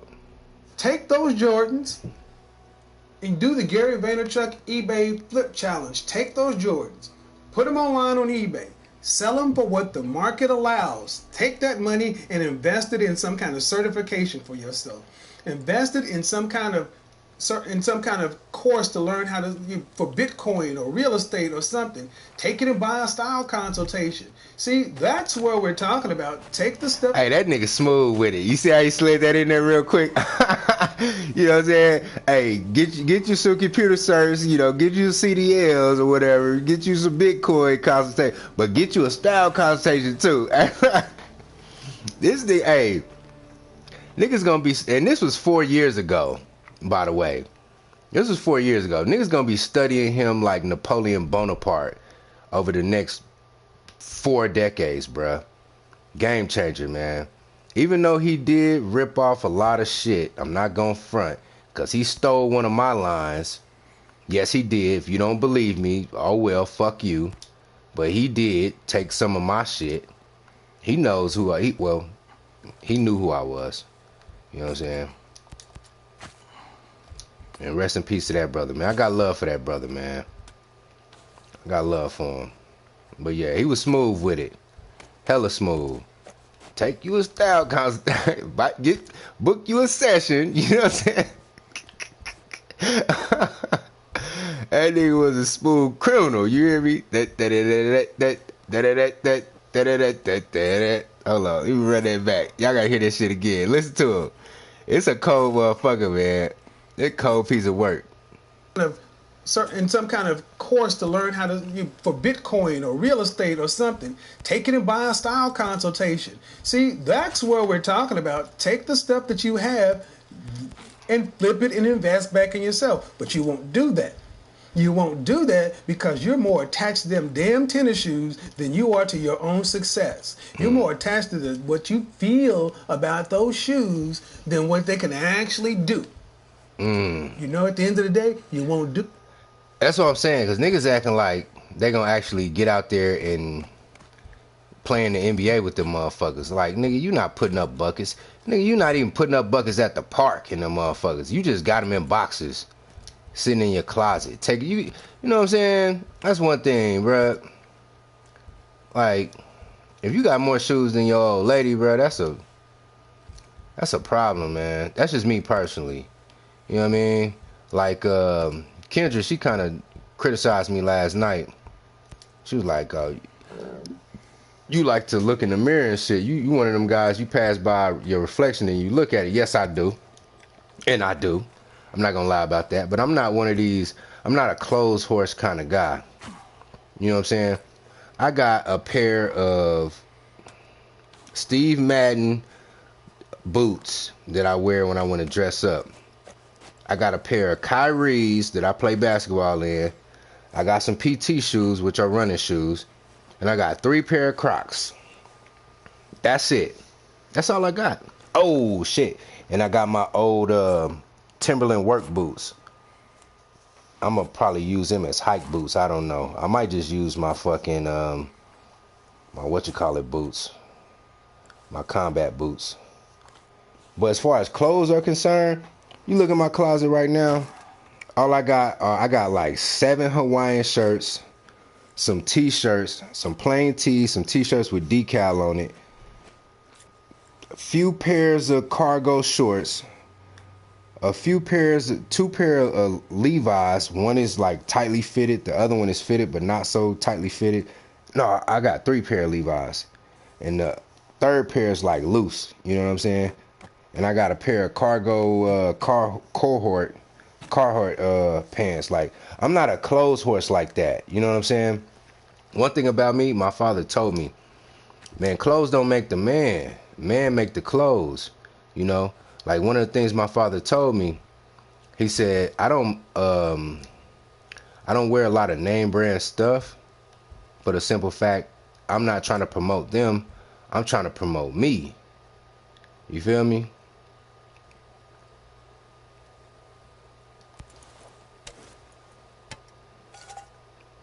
Get me some vittles in real quick. And hold on real quick, because I got to use the restroom. I got to take a piss. I would play some music, but these sap-ass motherfuckers keep hitting me with copyright claims, man. Shit really pissing me off. Let me drink this water, man. Drink water. So give me about a minute. No, give me about 2 minutes. I gotta wash my hands, too. And hey, that's another thing for you jokers that don't wash your hands. You go to the bathroom and don't wash your hands, man. Better put some water on that damn shit. Hold on real quick.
Oh shit.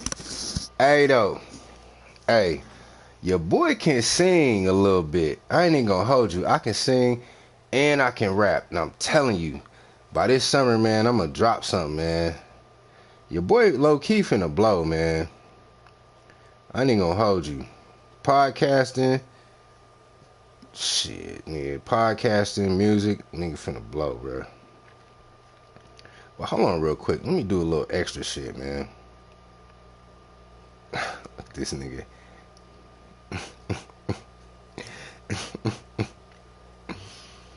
That nigga's a fool, right? Zesty Eddie. Zesty Eddie. That nigga funny as hell, G. He funny, bruh. The truth is, I'm just trying to get you to the room. Let me do a little shit real quick. Hold up, give me a second. I had to refresh my beverage as well. You know what I'm talking about? Give me a second.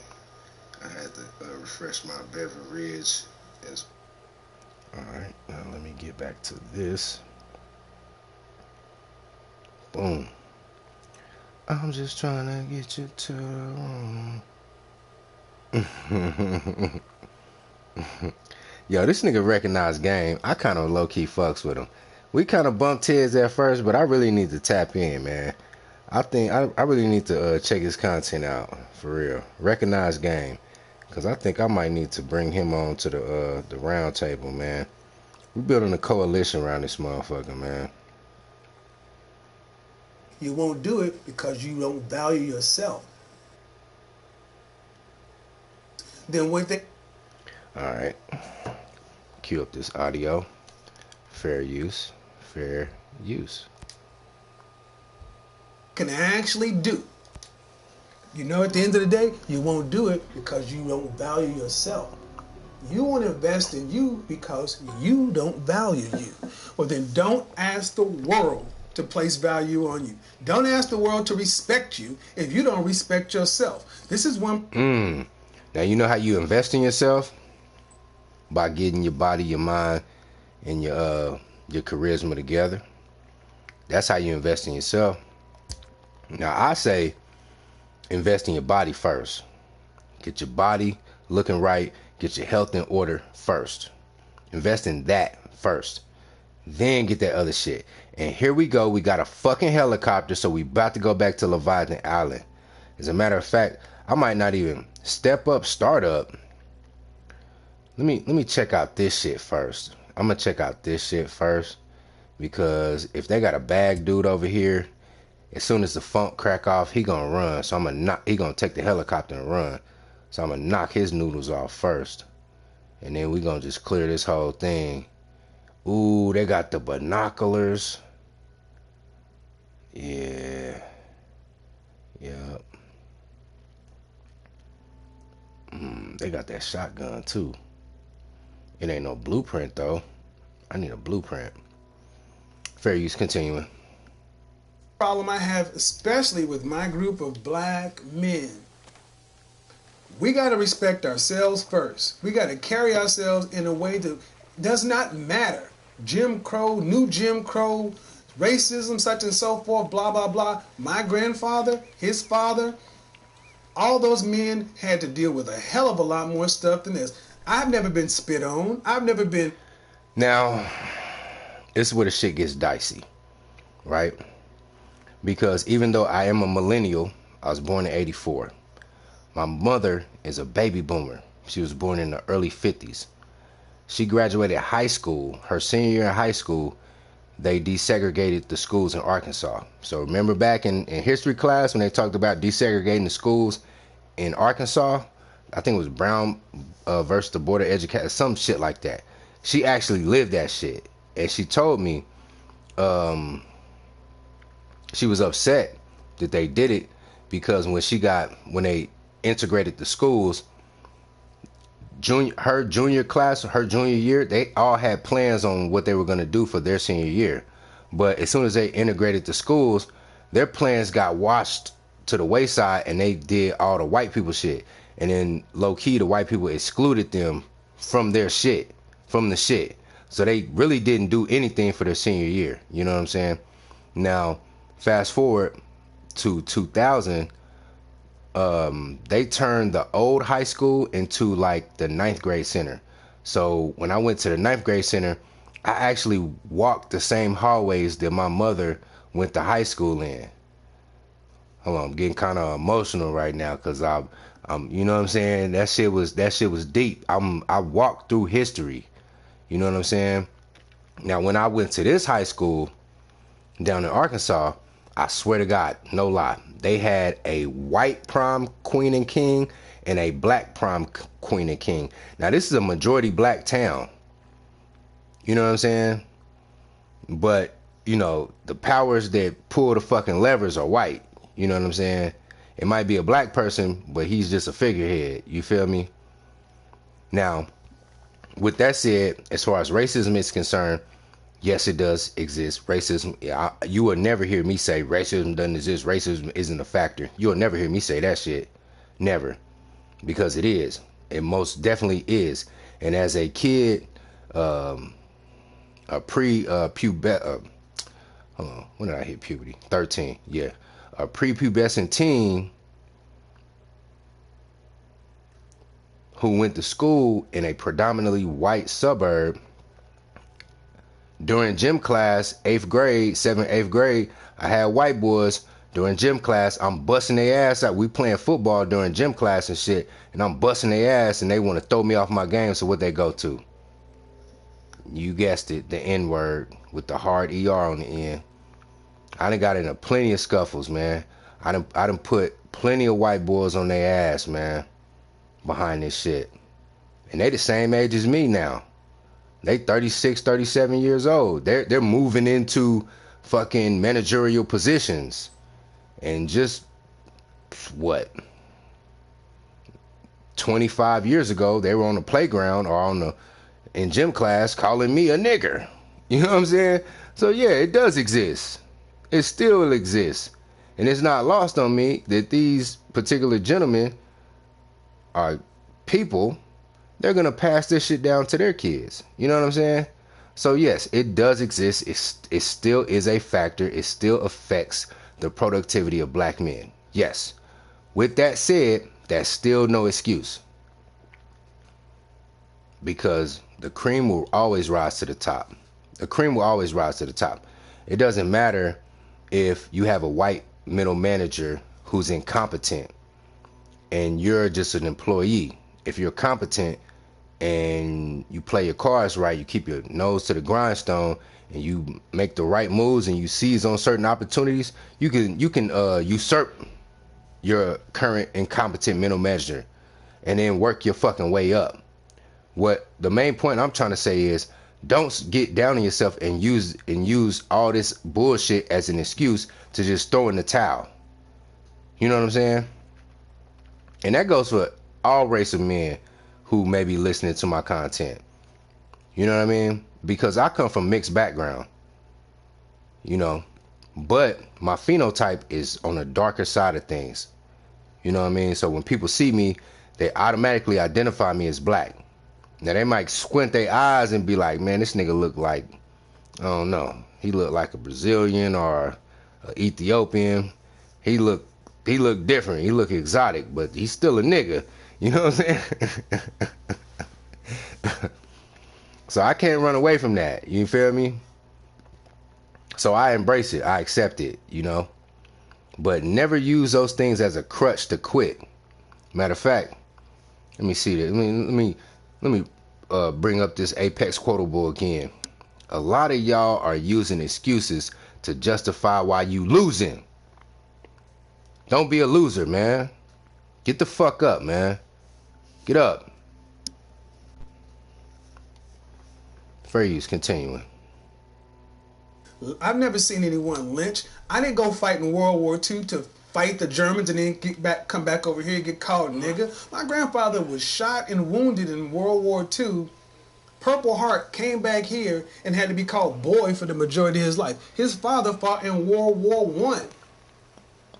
You couldn't even come back after you fought over them. Black men were being hung in their uniforms. I have never had to experience any of this. So how dare me sit around talking about... But you have experienced a lesser version of that. It was brewing up under the surface. Just because they didn't hang you in your suit, just because they didn't hang you in your fly ass suit, Kevin Samuels, don't mean that they didn't want to. You get what I'm saying? So I always keep that in mind.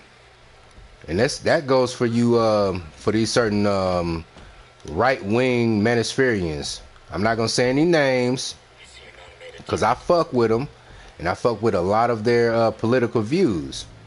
But just to sit up here and just totally denounce the existence of racism and bigotry and just downright hatred for black people, as it pertains to white people or other groups of people, Asians and Latinos included, hating on us for just us being who we are, I would never do that. I will always stand in the pocket and say, yep. It's a lot of motherfuckers out here who hate us because we're black. Shout out to RBR. That's why I say RBR is the truth, man. That nigga be spitting that real shit, man. I fuck with RBR. For real. Oh, they go to power. No, we gotta kill that. We might not even have to kill that because we got one. He gonna even if I kill the power, he's still gonna be operational.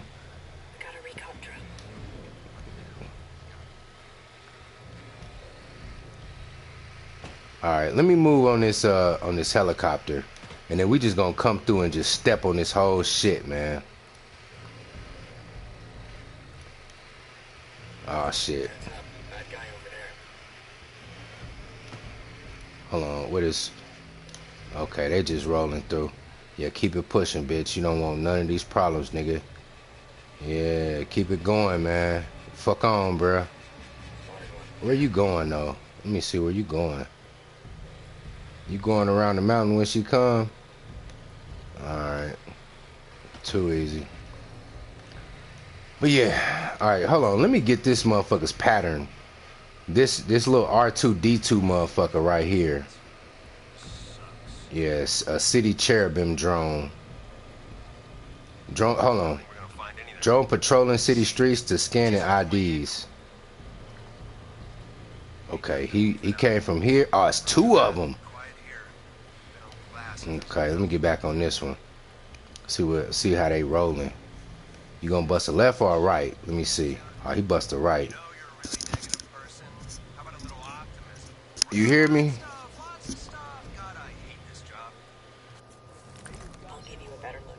All right, fair use. Continuing. Well, that system is keeping us down. Would be more of a disrespect to what he's done for me and the other men did for me. If I sat around and bitched out about, man, I can't wear Jordans. It ain't fair that I gotta deal with the white man system. I shouldn't have to change. White guys don't have to change. Boo, boo, boo, boo, boo.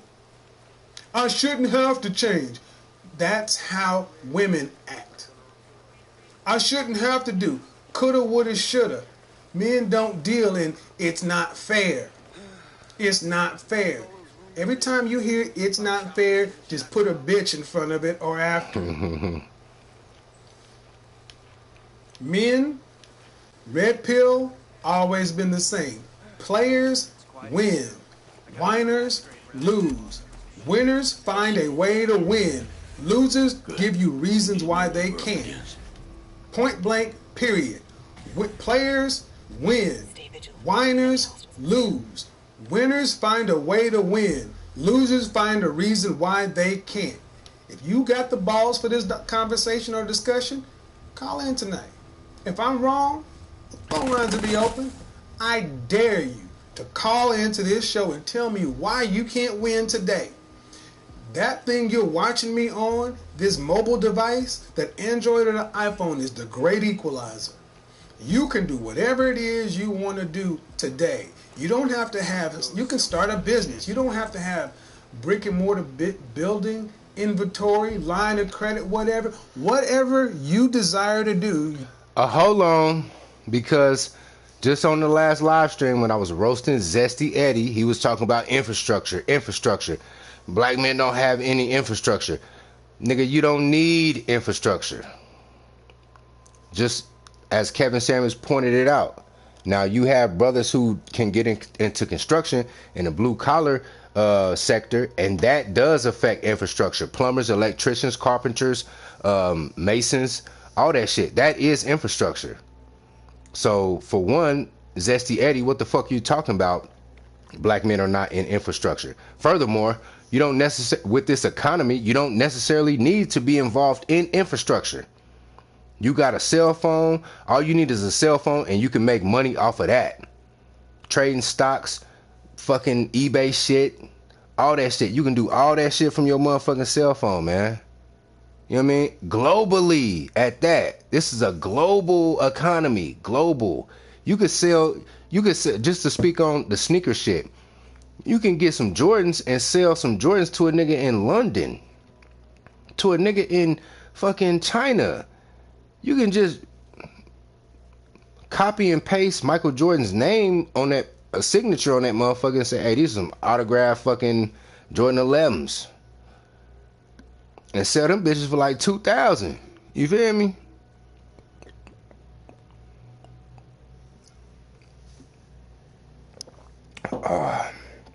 Fair use. Continuing. You can get it done. I hear so many men on so many channels giving so much information. I think I saw Mr. Research in here, aka Q. Y'all need to go subscribe to that brother's channel. He drops jewels. You have so many men giving so much information. But the deal is, you got to sit back and do something about it. See, a player is going to say, you know what? Q dropped some knowledge. He don't want to have any more $2.99 conversations, $5 conversations. Thank you, Q. That was one of the best comebacks. So if you decide to make a video and put $2.99 on it, or be asked to be a $5 patron, if we are having $5 conversations, man, I couldn't afford $5. I ain't paying that brother $5. If you are fussing about $2.99 or $5, your problems are bigger than their video content. The winners I spoke about earlier, even when they didn't have the means, they had the mentality. You don't have to have the resources of the top 1%, 10%, but you have to have the mentality. That's what has always made a lot of us good, being hustlers, taking a dime and flipping it to 25 cents, taking some Kool-Aid, setting up, making a Kool-Aid stand, going to buy some blow pops at Sam's and flipping them at school. Yo, let me tell you this. I think I said this on the other night. I used to sell cigarettes back in high school down in Arkansas. Take my little lunch money. This was back when a pack of Newports ran you probably about $3.25. 20 cigarettes, 25 cents times 20 is $5. Hold on. Let me make sure my math is correct real quick. I know I'm right. I'm just recollecting off the top of the head. Hold on.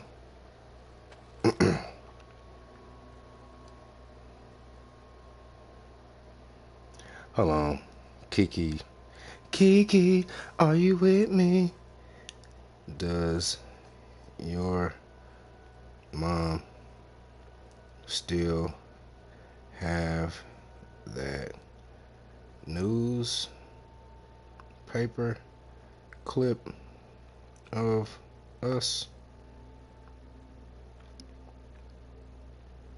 If she do,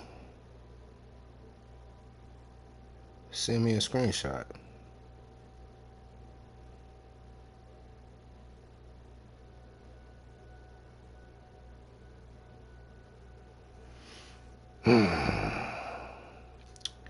I fucking love this girl. But the timing was off. Timing was bad. Hold on, let me run this shit back. What was he talking about? Fair use, continuing. The big homie Naker. Let me address you, man. Cause I remember you came in my chat off the dribble talking cold cash shit to me. You on my list, man. You on my watch list, man. First impressions mean everything, and you made a terrible first impression. You made a terrible first impression. You, that nigga James Kills, and who else? I think it was another motherfucker, but y'all two in particular stand out. Cause y'all came in my chat talking cold cash shit. Now you coming in my chat talking about some what the fuck. What the fuck, nigga? What? When did you come in, nigga? How long you been listening? Catch up, motherfucker. Don't just come in my chat, talk, chat, clickety clacking, just be clickety clacking. Shit. Come in this motherfucker, say what's up, and just keep it pushing. You feel me?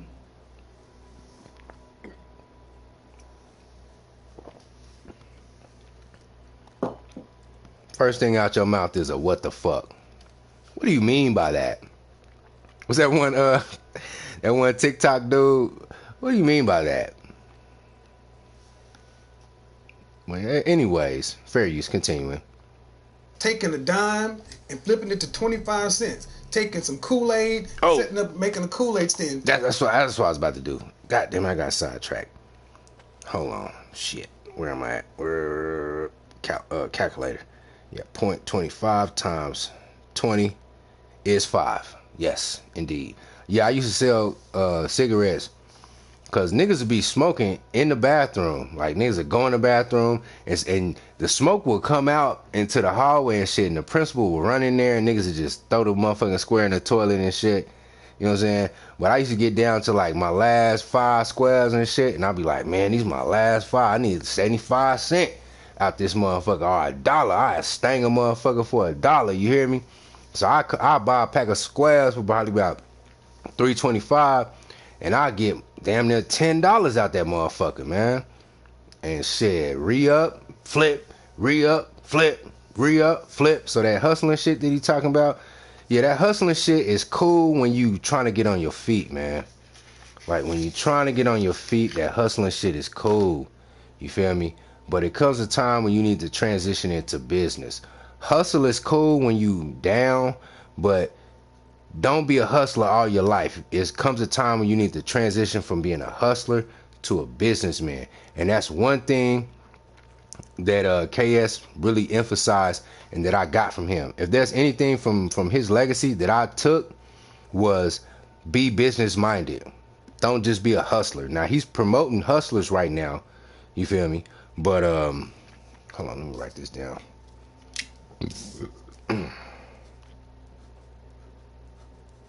Okay, got the date before this shit slips my mind. But he always said, hey, this is a business, this is a business, this is a business. And that shit always resonated with me. Now, what we have, the problem is we got a lot of fucking manosphere hustlers. You know what I'm saying? Like niggas like Taz and Nyla, they're hustlers, they're not businessmen. You know what I'm saying? Niggas like Rue, he's a hustler. You know what I mean? He's not a businessman. Ramil Reloaded, he's a hustler. He tries to dress it up as if he's a quasi businessman and sell his little herbs and shit, his little herbs and shit. But he's a hustler. He's not a businessman. You know what I'm saying? Who else? Let me see. Who else is a petty ass hustler? You know what? Fuck them niggas. They're not important. Let's get back to this audio. Fair use, continuing. It's always made a lot of us good being hustlers. Hustlers. Taking a dime and flipping it to 25 cents. Taking some Kool-Aid, setting up, making a Kool-Aid stand. Going to buy some blow pops at Sam's and flipping them at school to make some more money. Invest, flip it. That's what has made us good because, you know, necessity is the motherhood of invention. We are good at doing a lot with a little. If we can make chitlins taste good, we can become successful. But it's all in we limit ourselves by the way we look at ourselves. See, we're good enough for hood politics, good enough for hood economics, good enough for on this level, but daring to go to this next level, oh, that's going to require getting in there, rolling up your sleeves, and competing. Because at this level, we're only competing with each other. At the next levels, we're competing with everybody, and they don't take any prisoners. If you wanna get to the next level, bro, you're gonna have to go up against, you know, when you talking about like setting up gas stations, because I know a lot of motherfuckers got complaints about hood gas stations. I am one of them. I hate them mother. You know what? Let me not say that because that's a strong word. I hate the treatment that I receive from some of these foreigners in these gas stations. What am I gonna do to combat that? Ah, shit. Hell no. You my motherfucking slapper back. I'm thinking it's a hell no. What am I gonna do to combat that? Start my own shit. Get my own shit. You get what I'm saying? Is that my girl Fury? No, that's Vasily. But man, hey, nigga, don't ask who the fuck I'm is, nigga. Quit asking me. With your whack ass. What? What the hell? What the hell are you doing? Come here, brother. Let me talk to you. I got 3 things for you. Let me rub. Let me pluck. Look at the tongue. Take 'em off. Take 'em off. Head ass. Fuck you talking about? Man, hey, man, y'all niggas better hit my cash out, bro. You're not gonna get any better content than this, bro. This is creme de la fucking creme, man. For real. My nigga fix it in the cut, man. Watch out. Watch out, nigga. Move. Let me rub. Let me plug.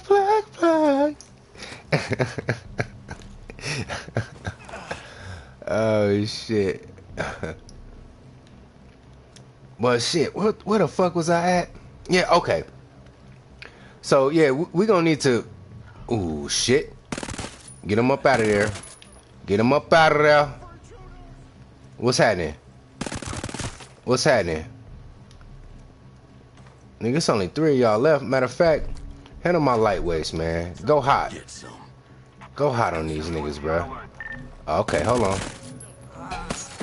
Ah, shit. Okay, I'm reloaded. I'm reloaded. Go get that motherfucker. There you go. Fix it. Get them niggas, bro. But yeah, in order to move to the next level, man, we're gonna have to fight, bro. We have to fight. Ain't nothing gonna be given, bro. We're gonna have to take everything, man. So when it comes to like I used the example, the gas stations in the hood, man. You know, I know out east they got bodegas. Bodega. I need to go to the bodega. They got the bodegas. You know, the poppy shops, as Obsidian call them. We don't got that shit back home. It's just Arabs and Indians and shit that run them shits.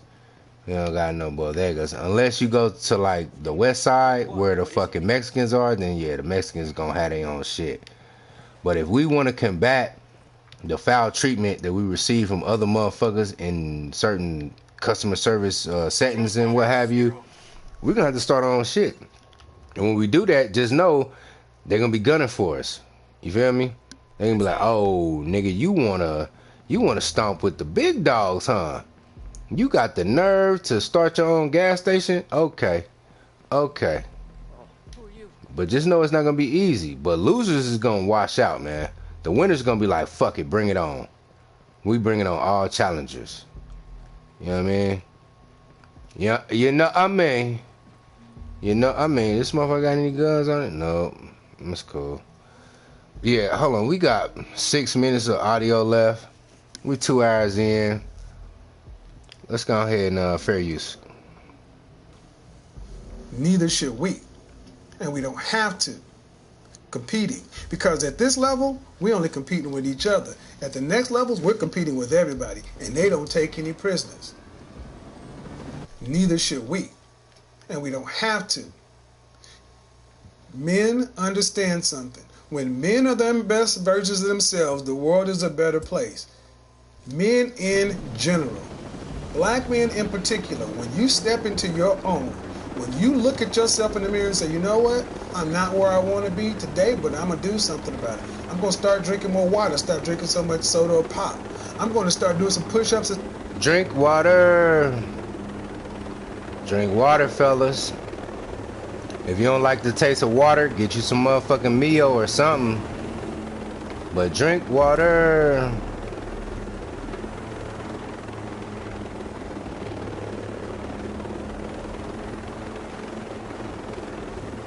Hold on, I'm gonna bring this shit back up once I park this bird, because this helicopter's kind of loud.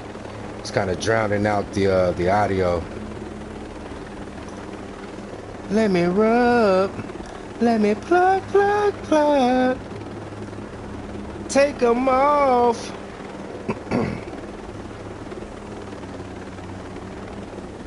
Oh yeah, those those little mini joints down there. Okay, we back. We back, we back.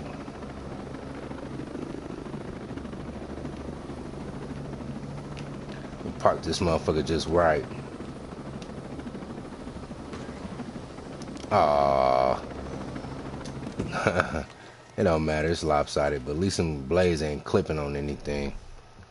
Let me rub, let me plug, plug, plug. Fair use, continue. Sit-ups because I can't afford a gym membership. I'm myself in the mirror and say, you know what? I'm not where I want to be today, but I'm going to do something about it. I'm going to start drinking more water, stop drinking so much soda or pop. I'm going to start doing some push-ups and sit-ups because I can't afford a gym membership. I'm going to go in there and make sure that I iron all my clothes to make sure they look good when I put them on. I'm going to wear Axe body spray because I can't afford a $400 bottle of Aventus. I'm going to make sure that the lines are tight on my face. If I decide to wear a style like this, I'm going to make sure my beard looks a certain way. I'll make sure my fingernails are clean. I'm going to make sure that my cuticles aren't all up here. I'll make sure that my breath smells good. You know what? Not a god doggone thing I said cost any money, and I just gave you 2 or 3 style points. Go to those tennis shoes you're wearing, change the laces. Go to those dress shoes that you say don't look any good. Go in there and shine them up. Don't have enough money for shoe polish? Spit will do just fine. Don't tell me that you don't have the money. Don't tell me that it costs good. Don't tell me that it costs a lot of money to look good. Don't tell me. Bruh, let me tell you this. It don't cost you a motherfucking thing. Matter of fact, let me just go ahead and fly this helicopter over here. It don't cost you a motherfucking thing to get you some fingernail clippers and clip your goddamn nails, man. I tell brothers like this all the time. Because certain brothers in my unit, they get a hard time from our higher ups because of their hair.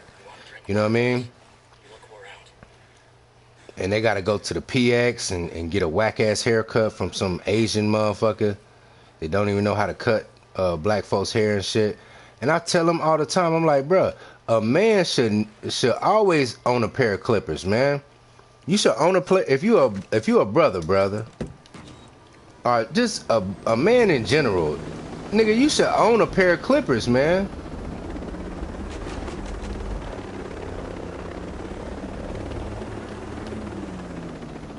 You should. There is no excuse for you to be running around here with one of these nappy ass goddamn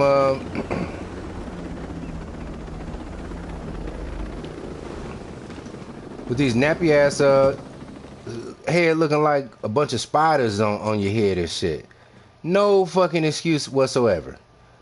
I get fucking clippers, right? I got my own pair of clippers. I got like 3 pair of clippers and some trimmers. And I cut my own hair. You know what I mean? Even if I don't fucking fade it up. Now I can fade a little bit. Even if I don't fade it up though. And even if I don't line it up, the least I'll do is knock it down. I'll put the 2 guard on it and just give me an even low. So at the very least, I don't have any higher up saying, hey, D'Souza, you need a haircut. Nah, I ain't never had a motherfucker tell me I need a haircut. Cause I got my own clippers. I can cut my own shit. So get you some fucking fingernail clippers. Clip them goddamn fingernails. Push your motherfucking cuticles back. You know what I'm saying? And get you a pair of clippers. It costs you $60. A pair of Andes is what? Depending on where you at, $50, $60. Put the two. Get you some clipper cleaner spray. Get you the oil to oil your clippers. Make sure you keep your guards and shit. Make sure you keep track of those. Put them in a little bag, a little designated area and shit. Now these are style tips that I got, and I've been doing this. I've been doing this shit since I was a teenager.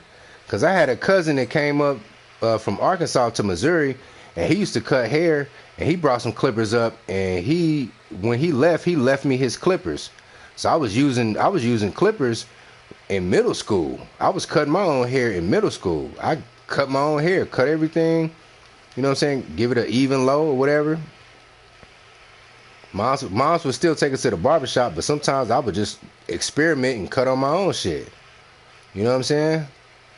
So there's no excuse, man, for you niggas to be walking around here looking dusty as fuck, man. You know what I'm saying? Like, that's a bad look. When these black women say, man, y'all niggas dusty, they not lying. And some of the cases they are lying. They just embellishing a lot of the shit. They just saying y'all niggas dusty for the sake of saying y'all niggas is dusty. But in some cases, man, y'all niggas really do be dusty. I mean, dusty as fuck.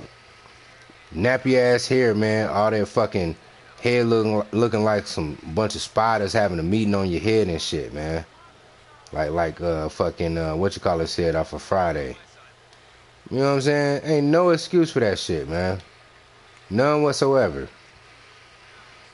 At the very least, when you get up in the morning, if you don't wash your face, you better throw some goddamn water in your eyes and get a towel and clean that goddamn sleep out your eyes, man. I'm tired of seeing niggas at first formation with crust in their motherfucking eyes, man. What the fuck is up with that?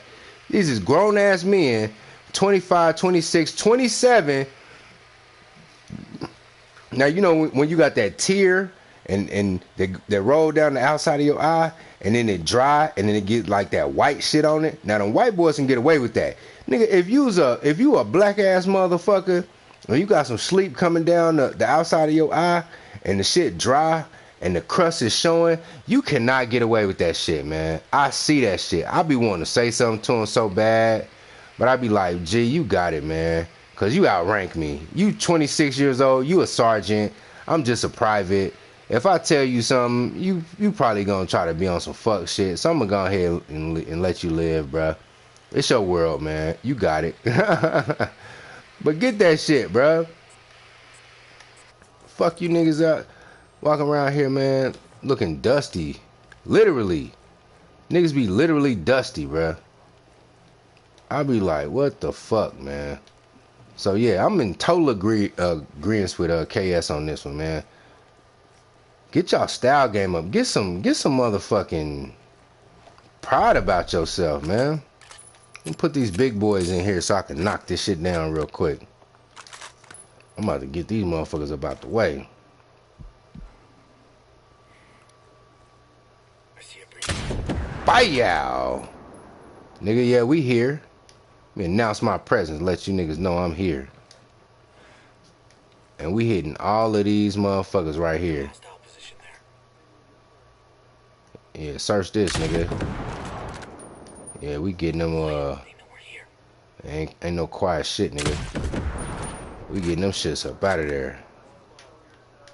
Yeah, I ain't showing shit, nigga. You gon' get this motherfucking bullet to your goddamn solar plexus. Get them snipers. Them snipers be deadly, boy. Oh, I see you, nigga.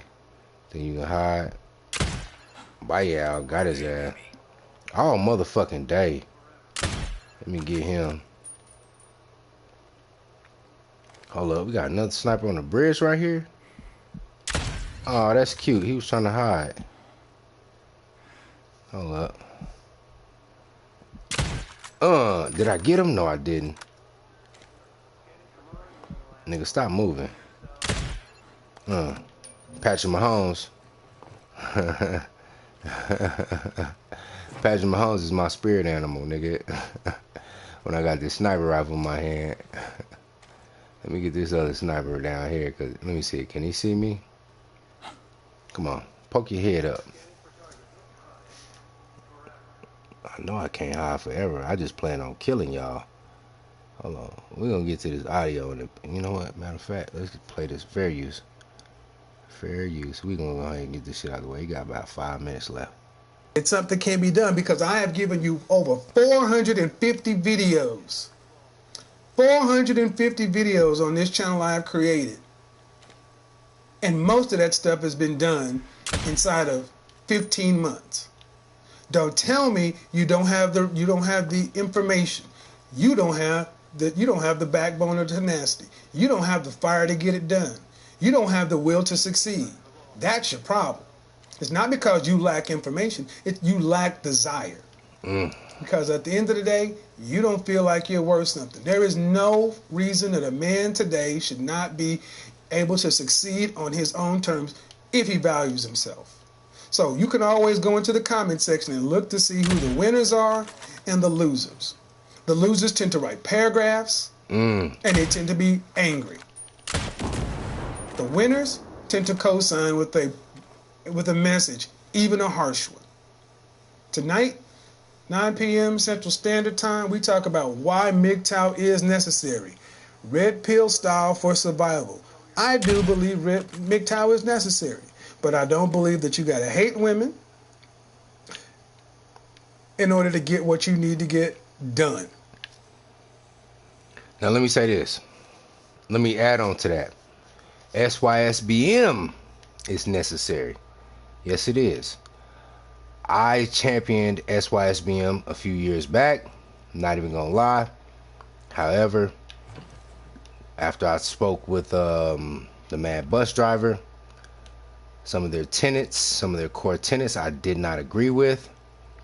So I had to disassociate myself from them. You know what I mean? But it is necessary. It is. And some might think I'm SYSBM because I like to deal with different sorts of females there, right?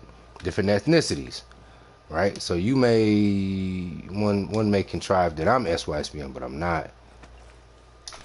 Oh my fucking God, man! Spotted one. There. You're all fixed. Well, on toes, everyone. Thanks. We got hostiles in the area.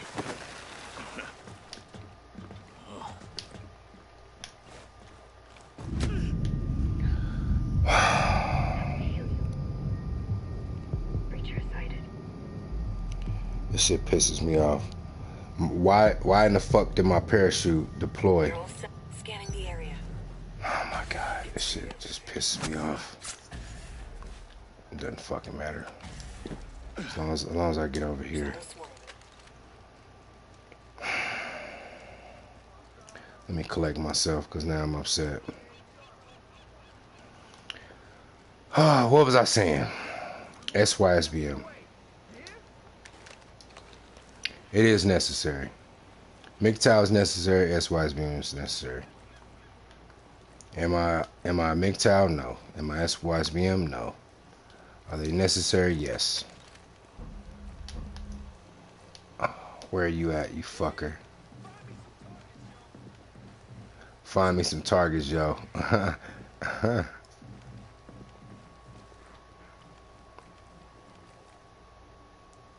get a scan for you. Faith Hand. Okay, what's up, Faith Hand Grace? If you step into the whatchamacallit, man, make sure you give my likes up if you could, please, sir. Here, check the results. But yeah, SYSBM Save Yourself Black Man is necessary. I'm not even gonna front on that. I said it before, I'll say it again. MGTOW is necessary. I'll say it before, I'll say it again. But Obsidian was partially right when he said not SYSBM, but he said MGTOW are losers. Because by the definition, if you give up, if you spit the bit, then you are by definition a loser. So I agree on that. Up. Hold on. I think that's that sniper. I think that's that sniper.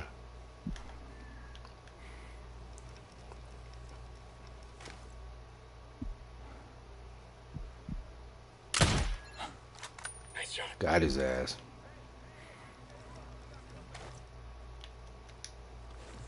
I'm mad. That's just fucked up my whole swag. Who the fuck see me? How the fuck did you see me? Combat drones flying. More firepower, Fixin'. I ain't complaining.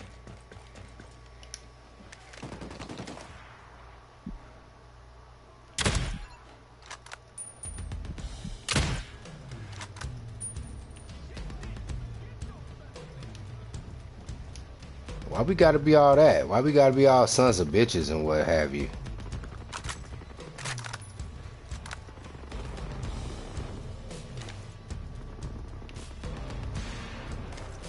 Examining the area.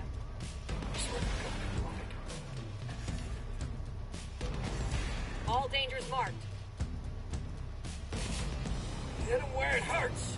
Hostiles hit. That'll do some damage. Alright, them motherfuckers is coming up, man. Alright, they hiding behind there, so we're gonna flank them. You know what? Let me go ahead and pause this. Let me get through this. Oh shit, we about to level up again. Fair use. Continuing. In order to succeed in life, a man must value himself. Facts. The way you carry yourself tells the world what you think about you. Mm-hmm. When you walk outside your door, or if you're in front of a camera, don't be angry if you don't get treated the way you feel like you get treated. Don't get angry if you get treated the way like you feel like you should be treated. I get treated really damn well because I carry myself and I carry myself in that way, and I expect nothing less. Let me stop him right there real quick. In the 48 Laws of Power, it says, act like a king and be treated like a king. Now, that doesn't mean be a pompous fucking asshole who thinks he knows everything, a fucking know-it-all. No, carry yourself with a level of regality, with some regalness, and you'll be treated like a king. You know why? When I deal with females, this is one female in particular. She be punking dudes. She be punking. Yes, I know I'm speaking incorrect English, but whatever, fuck you. She be punking these dudes, man. And I see her around and she be punking these dudes. When she talk to me, it's like I'm talking to my daughter, how she talk to me. She talk to me soft. She minds her fucking tongue, all that shit, because I carry myself a certain way. I tell the young boys in my unit, I'm like, because, you know, we'd be in a motor pool, we'd be in the field or wherever we're at, and they'll start horse playing. And I'm like, man, cut that horse playing out, man. Stop horse playing, man. Carry yourself like a soldier. You know what I mean? There's a piece of literature that I read out of the Blue Book, and I wrote it down on a piece of paper, and I put it on my door, on the inside of my door at eye level, so I see it every time before I walk out. And it reads, a soldier must project a military image that leaves no doubt that they live by a common set of military values and are guided through military order and discipline. Let me read that again. A soldier must project a military image that leaves no doubt that they live by a common set of military values and are guided through military order and discipline. That is applicable to the comment that KS just made. And that is applicable to the law in the 48 Laws of Power. Act like a king and be treated like a king. If you conduct yourself like a soldier, you're going to be treated like a soldier. If you conduct yourself like a prince, you're going to be treated like a prince. Ladies, if you conduct yourself like a lady, you're going to be treated like a lady. Now, black women got the heart. It's going to be hard for them to wrap their minds around that. It's going to be hard for them. If you conduct yourself as a feminine woman, you will be treated as a feminine lady. I promise you. Now, if you conduct yourself, for the fellas, you can conduct yourself like a man, you're going to be treated like a man. Conduct yourself like a boy, I'm going to treat you like a boy. You're going to be treated like a boy. You feel me? So, yeah, KS is right on. Hey, he on the target with this one. Fair use, continuing. I treat people like I want to be treated. Golden rule. I am a gentleman, but I'm not a simp. I have a standard for which I treat us. hold on. He said, I'm a gentleman, but I'm not a simp. Now, see, you simps done fucked the game up because I'm a gentleman myself. I refer to myself as a refined gangster. You know what I mean? If you go through my music playlist, I got a lot of R&B on there. I got some gospel on there. Hell, I got some classical music on there. The fucking London Orchestra. I listen to I don't just listen to gangster rap all day. For one, I can't listen to trap music and drill music and gangster rap all day because that'll turn my gangster up. You know what I mean? Like when I work out, I listen to R&B or I listen to classical music. I listen to shit that's gonna turn me down because I don't want to be too turned up. I need to focus. I'm naturally turned up. You know what I'm saying? It's kind of like what Chronicles of Judah 144 said about Michael Jordan. Michael Jordan used to listen to R&B and shit before he went out because he naturally had it in him. So he needed something to calm his mind, to calm his storm. You know what I'm saying? Calm your storm. You feel me? Now, LeVar Arrington, he said one time he would listen to like soundtracks from movies like The Gladiator, you know, like the music from The Gladiator. He'll listen to those before he went out. You know what I mean? But yeah, the golden rule, man. You know, you treat people like you want to be treated, like he just said. But with me listening to, you know, a lot of R&B, I also mix it up. I listen to gangster rap, I listen to drill, and I conduct myself as a refined gangster. A lot of you simps done fucked up the game because you a simp. And then when I come in with my refined gangster, females will perceive that as me being a simp, so they'll try to treat me like a simp. They'll figure out real quick, hey, he ain't no simp. This nigga's a refined gangster. You feel me? So never get out of character. You know what I'm saying? If you a gentleman, be a gentleman. You know what I mean? But don't take no shit. You feel me? But yeah, fair use continuing. I treat people like I want to be treated. I ain't a gentleman, but I'm not a simp. I have a standard for which I treat women, but I'm no fool. Understand something. It is a man's standard. Yes, I'm familiar with it more. Understand, it is a man's standard that determines how females interact with him and males interact with him. If you're not getting the reactions you want from the world, if you're not getting people talking to you, treating you the way you want from the world, it is your problem. Fix it. The only common denominator. Let me stop him right there, because I had to tell this female that I was dealing with just recently. I said, I'm gonna teach you how to treat me, because it's clear that you don't know how to treat me. You treat me like I'm a sucker, and so you don't know how to treat me. So I'm gonna teach you. We gonna do what for what we done to who? Yo, smoke this nigga, bruh. And see, you gonna have to teach people how to treat you. That's what I learned, especially as a black man. You know what I'm saying? Because we as black men, and Chronicles of Judah 144 said this: we are the biggest troll targets on the planet. People think and they have a preconceived notion about us, so they think that they can treat us a certain way. And it really pisses me off, because being out here in Hawaii, I've noticed the culture as far as how women treat men. They really think that, like, when they come across me, they really think I'm a pushover, so they'll try me and shit. Like, but I'm really, and they've learned real quick and real hard that I'm really not one of those. I'm not one of them niggas. You know what I'm saying? Like, for instance, right? Quick story, quick digression. When I go to the commissary, right, I get a few things. I don't fill my fucking basket up with a whole bunch of shit. I get a few things, and I go to the self-checkout line. I go to the self-checkout line. I never go through the aisles. I never go to the lanes where I get checked out by somebody. I always go to the self-checkout line for the explicit purpose of not interacting with people. I don't want to talk to you. I want to scan my own shit, pay my shit, and get the fuck out. I don't want to fucking talk to you. Now, this happened to me on 2 occasions. I went to the self-checkout line, and now there was 3 incidents at the self-checkout line that I got into. The 2 I'm gonna speak about 3 of them, but these 2 incidents in particular. Now, at the self-checkout line, they have a station to where you can go and actually get swiped off by a person, right? So I'm next in line. I'm waiting for a register to open up, and this lady, Hawaiian lady, comes up. She puts her hand on my fucking cart and looks into my cart. First of all, get the fuck away from my food. Get out of my personal space and get the fuck away from my goddamn food. That's first off. So I pull my cart back like, what the fuck are you doing? Now, she should have picked up on the non-verbal cues. I gave her a physical cue that, hey, she's going into the danger zone. As soon as she put her hand on my cart, I pulled it back.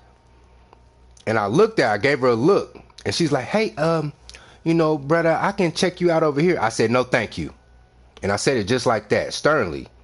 Because from the first incident that I got into with these motherfuckers, they'll keep pushing the envelope. They'll keep trying to get you to knuckle under and do what they're asking to do. So I come off aggressive from the top. I come off aggressive from the gate, like, no thank you. And she was like, oh, I'm gonna check myself out. You can talk to the person behind me. Thank you. And she looked at me and gave me a look, and I stared at her. And this little bitch is like, excuse my language, but this little bitch is like 5 feet. I'm 6 feet. And so I stared at her. I'm like, bitch, what the fuck you looking at? I didn't say that, but that's the look I had on my face. Like, I told you no thank you. Conversation over after that. Go to the person behind me and see if they want to get checked out. You know what I'm saying? I go to the self-checkout line so I don't have to talk to you. You came over here, putting your fucking hand on my cart, looking into my cart. I don't want to talk to you. You know what I'm saying? That same shit happened before. And they know my fucking face, and they tried it again. So, you gotta, but I already know that they think they can get that shit off on me because I'm a brother. Because there's been plenty of brothers that they done came across in the commissary, and they can just grab hold of them and just push them over however they want to. So they come across me and they think they can get that shit off on me. And when they are rudely, when they get their rude awakening, they're like, oh shit. Then they want to fucking play victim. Like, no, keep that same energy. You want to be a pushover, right? You want to push me over, right? Now I'm showing you I'm not a pushover. Now you want to, run with your tail tucked between your legs. Like, no, I'm going to teach you how to treat me. All these other niggas that come through this motherfucking commissary, yeah, you can pull that shit with them, but you're not going to try that shit with me. When I say no, I don't want to do that. End of discussion. Don't try, and they'll keep on going. Like, you say no, they say, well, and I don't like repeating myself. I really don't. That's a big pet peeve of mine. I do not like repeating myself. I don't. If I have to say the same thing again, I'm gonna get more angry. I'm gonna raise my voice. My voice gonna get more stern, and then you can play that Karen shit if you want to. I don't give a fuck, cause I'll set this motherfucker off. When I say what I say, that's the end of the discussion. Now, if you want to turn it into a Karen situation where you want to play the victim and get police involved, it can, look, let me be quiet. Just know I'm standing on it. That's all I'm going to say.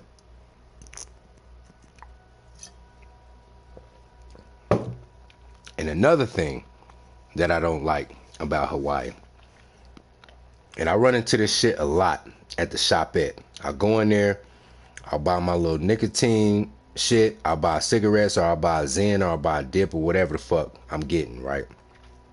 For instance, it's a popular cigarette called, I'm not even gonna say the brand, because these niggas ain't paying me, right? So I asked the cashier, and it's this one cashier in particular, she does this shit. And she fucking pisses me off with this shit. Like, she plays games and like, I say, hey, can I get such and such? She'll purposely go grab the wrong fucking shit and walk back like this. And I'm like, no, and I give her a look like, no, that's not it. Now, if it's like early morning and I gotta make first formation, I don't want you playing fucking games with me. Give me my shit so I can get the fuck in, get the fuck out, and get the first formation. If it's lunchtime and I'm trying to get my shit before I have to go back, get my shit so I can get the fuck on, man.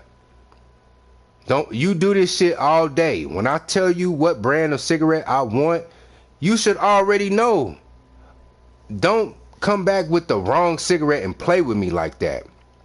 And another thing, last week or so, I went downtown, Honolulu. I stopped at this 7-Eleven. Don't you, man, when I tell you this bitch in this 7-Eleven downtown did the same shit. She did the exact same shit. I said, hey, can I get such and such, such and such? And she purposely grabbed the wrong shit. And I promise you, it was a line behind me. Hawaiian dudes there and everything. I didn't give a fuck. I said, quit fucking playing with me.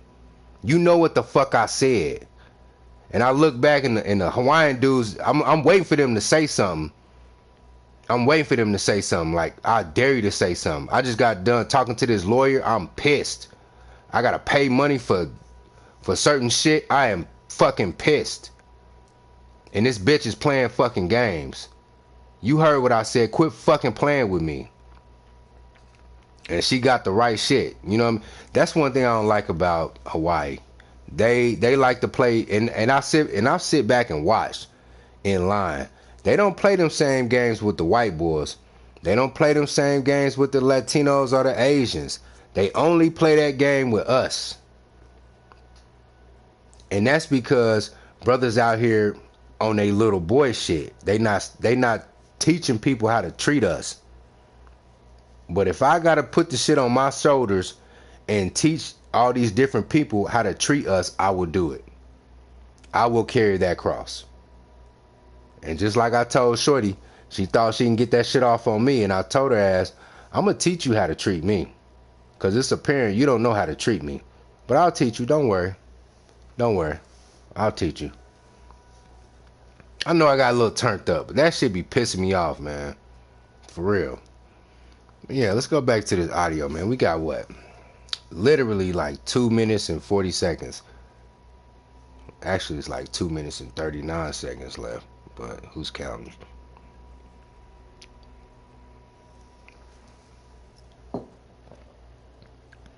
Fair use.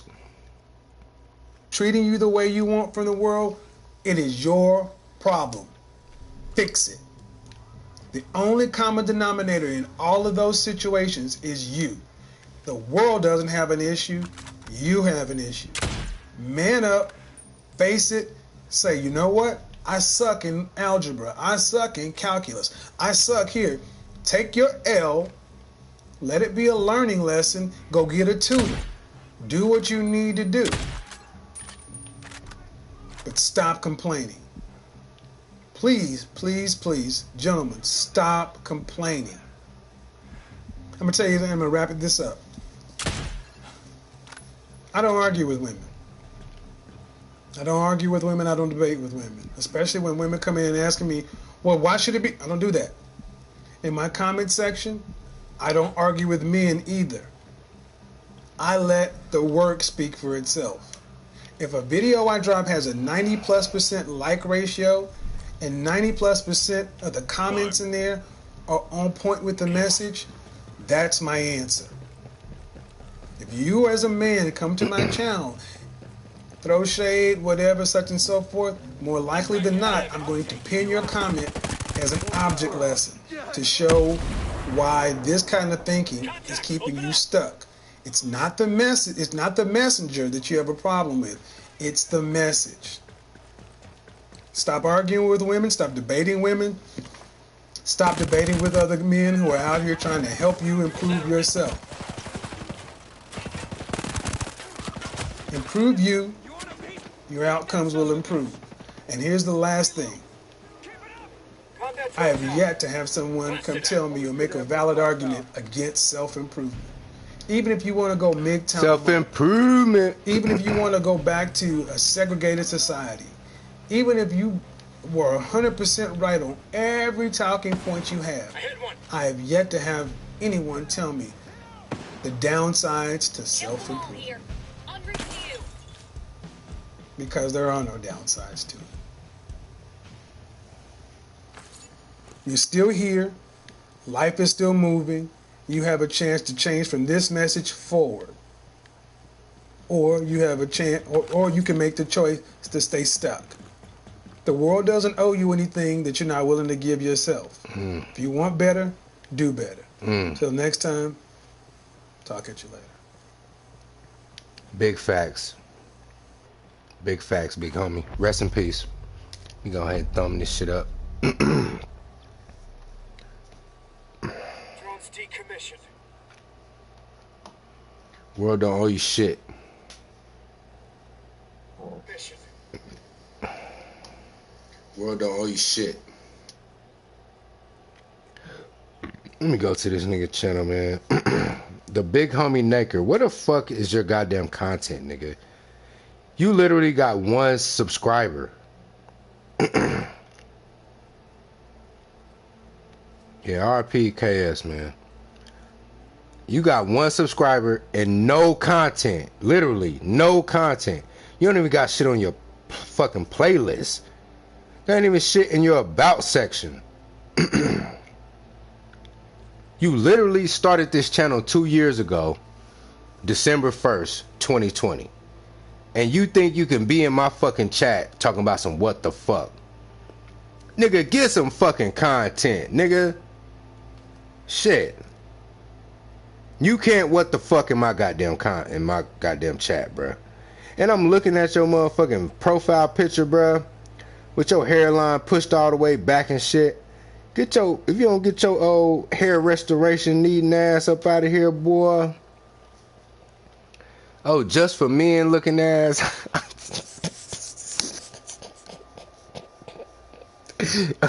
And this nigga got a struggle beard, bruh. Look at this.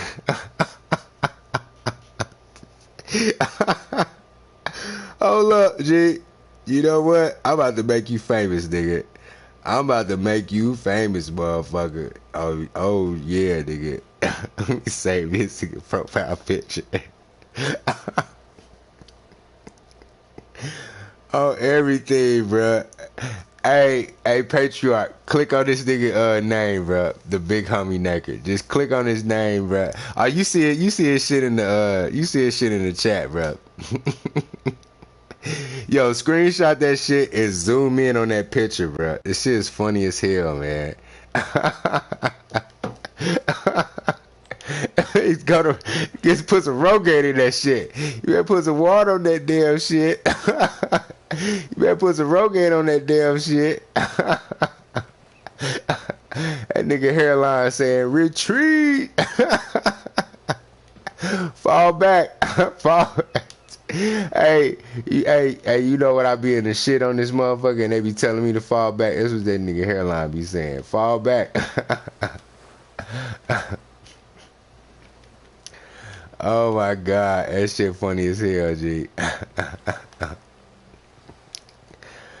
This nigga hairline is this nigga hair follicles is in a full insurrection. It's having a full insurrection out this motherfucker. This nigga hair follicles is in revolt, nigga.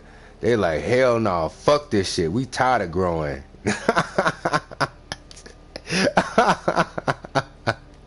We not growing no more, nigga. You not getting no bitches. You not shampooing us or nothing, bruh. You not going to the motherfucking to the barbershop. You not cutting us, man. We not growing for you no more, man. Fuck that shit, man. Oh my god, bruh. I'm about to summer jam this nigga, bruh. His hairline on strike. I know. His hairline having a growth strike, nigga. Not a hunger strike, but a growth strike. What the... Hey, Bitch, shut up. Move. Nigga said, hell no, we won't go. Oh my God, bruh. Oh, that shit funny as fuck.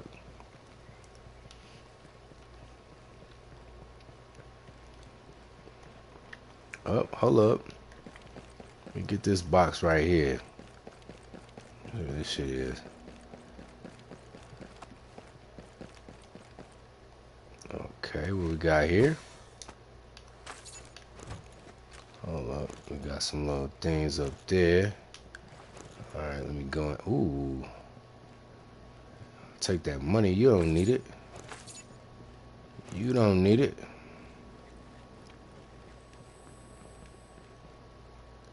What the fuck? What is this? Am I gonna get shot if I cross it? Man, it don't matter to me. My team, low-key, is the Magic. It's the Orlando Magic. Oh, shit. I really got hurt out this motherfucker. Oh, shit. Yeah, my team is Orlando Magic, man. Because Shaq was my guy back in the day. Oh, shit. I can't shoot him? Alright, well, I can at least get up out of here.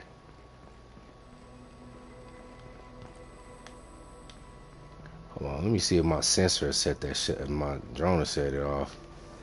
So it don't matter. I mean, but real talk, you know what? I low-key kind of want, oh, my drone didn't set that shit off. I kind of want the Heat. Because I like Tyler Hero, man. I like his swag, man. I like his grit. But he's injured right now from what I seen. He's low-key kind of injured and shit.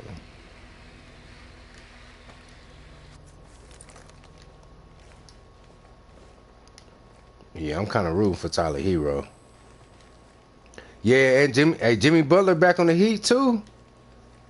Oh, he's on the Heat? Yeah, and I fuck with Jimmy Butler, too. I forgot about him.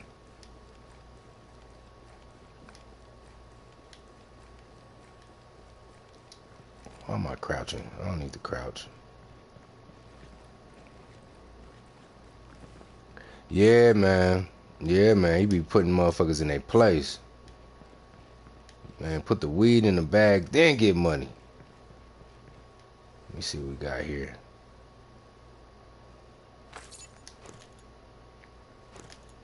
Well, where's the other box at?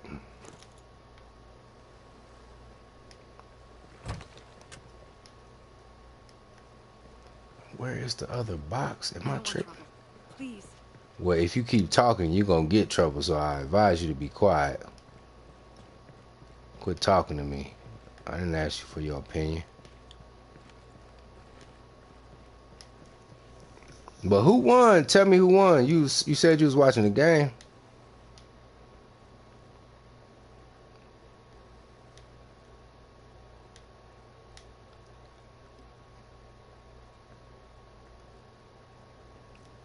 Let me see. We got any boxes over here? Okay, it's up there. Can I get up there? We got a ladder.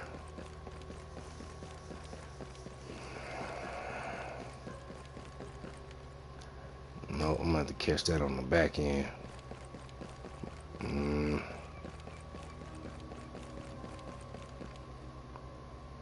Wow. So they still playing? Okay.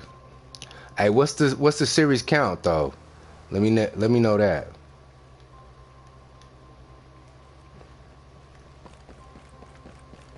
There's a ladder over here. Yeah, here we go. I think the Heat need one to close out, right?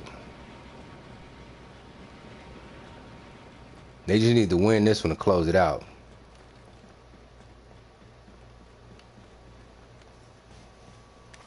Yep. Oh, Boston is up? I thought the Heat were up. Last time I heard, I thought the Heat were okay. Well, I mean, I'm not hating on Boston either. Like Jason Tatum, I kind of want to see him, you know, how you say, mature. I want to see his maturation because he was a Kobe acolyte. And, you know, he a 6'8" Kobe acolyte. You know what I'm saying? So I'm kind of rocking with that. Even though I had my harsh critiques about Kobe. How do I get down there? You know what? Hey, don't talk about Boston, man. My baby Kendra from Boston. And yeah, I've heard about Boston and its racist ass ways and shit. But you know, it's shit like that everywhere, man. For real. This whole country, you know, you go to certain places anywhere in this country is gonna be like that. It's like that in Kansas City. It's like that in St. Louis. It's like that in Chicago. Let me check. Let me see if I cleared out everything from here. Damn, I got one more collectible.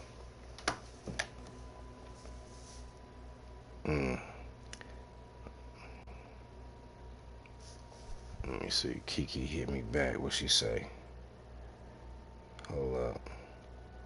I asked her about that. Your mom still got that photo though. She says she doesn't know. What the fuck?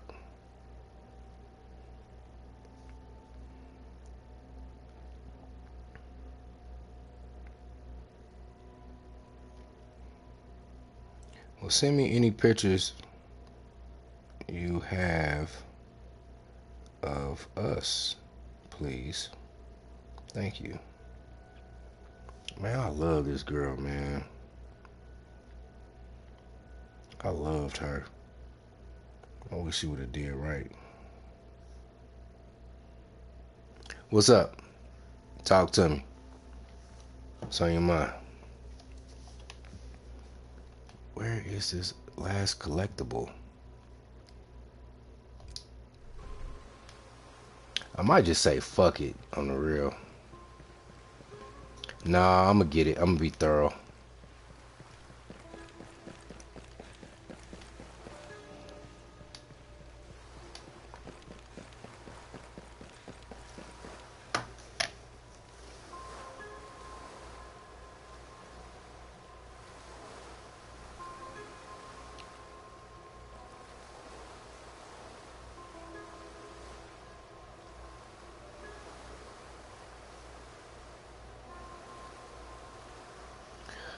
Look for this last item.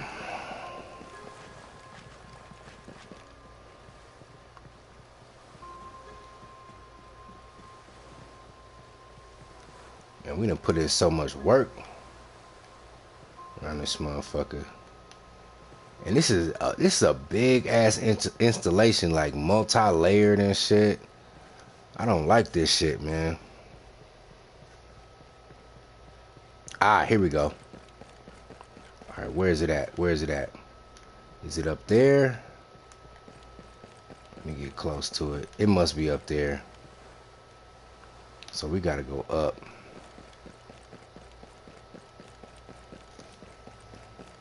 We gotta go up.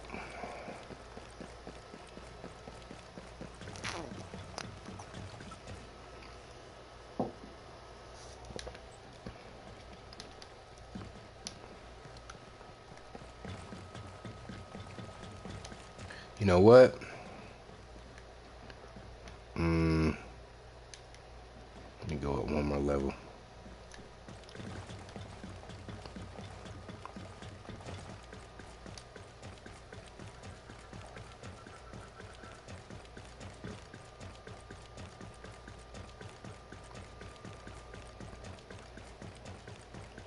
Be an excellent commentary, man. Excellent thoughts.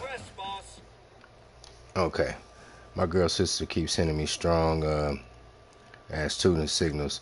She keeps staring at me at brethren when I work out at home and flirting. She also 10 years younger than my baby. What should I do?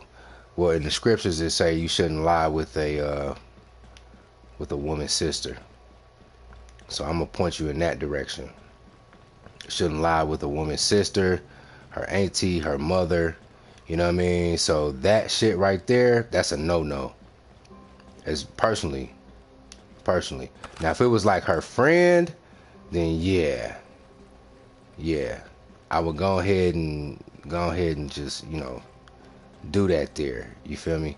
But her sister, the scriptures state, man, you don't do that. That's not something you want to do. Damn, I need a dead body so I can try to unlock this. Fuck, I gotta carry this nigga all the way up there. But yeah, like heavy questions like that.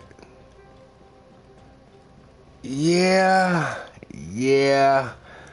But hey, just Google the scripture, bruh. Google the script, and you'll see what I'm talking about.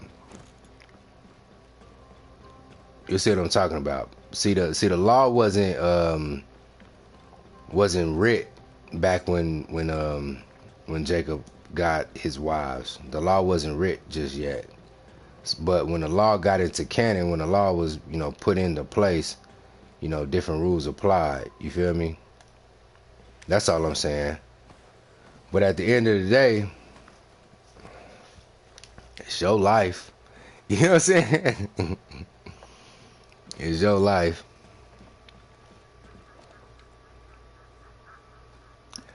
I believe it said AT as well. But if you be thorough in your examination of the scriptures and you find no fault in it, but at the same time, I might be wary of that because, you know, them Asians can be kind of possessive. So your old lady might be like, all right, let's test his ass. Sis, I want you to look at him and give him that eye and see if he bite. Yeah, you got to be ready for the double cross. You got to be ready for the double cross. You feel me? I would word it in a way to where I would ask her, like, so, you know, why are you looking at me like this? You know, yeah, that's what I'm saying. So you got to be, yeah, she's possessive. You got to be, she might be, because my girl Kiki, this motherfucker ain't opening up. It's not opening up. Man. Alright, this is what we about to do. My girl Kiki, she tried me like that. Back when we was in high school, right? She had a volleyball game at in Raytown South, right? And she talked to this one chick, and I was outside, right? I was sitting outside the school, right?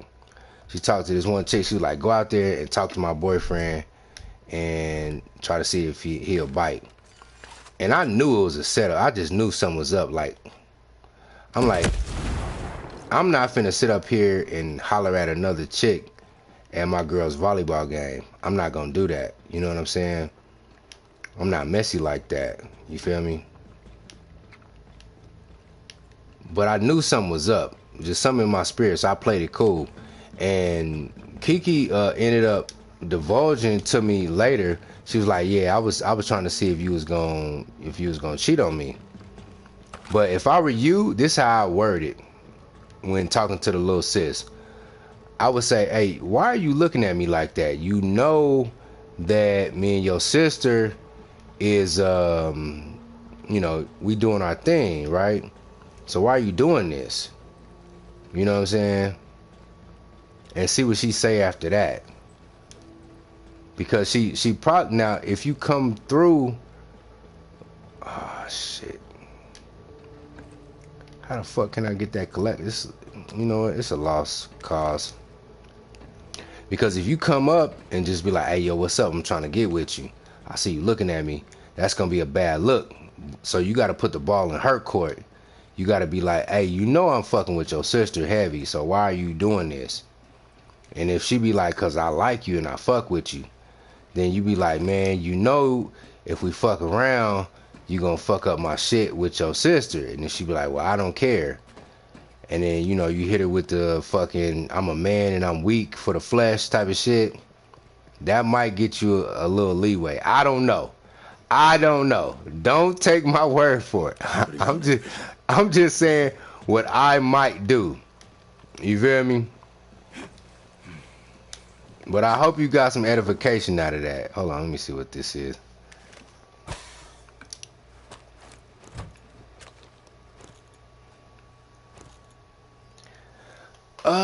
I wouldn't necessarily tell her.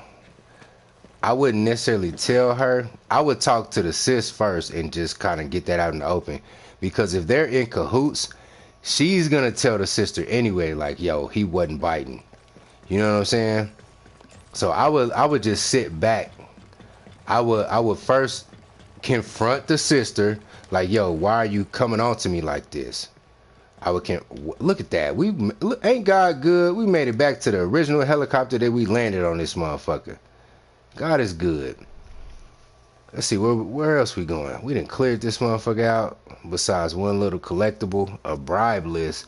But I couldn't get in the door. I tried to blow it up. The door wasn't blowed up. It wouldn't blew up. It wouldn't blew up. We about to go down here and smack some shit. Damn, we've been on for 3 hours. I'm gonna shut this shit down at 4, man. We got a whole nother classic, a 4-hour classic, man. For real. Hold on, we gonna go here with it. We gonna go here. Matter of fact, I'll just go to the bivouac. Yep, some play shit. Not all men have these problems. Yeah. Yeah, man. Hold on real quick.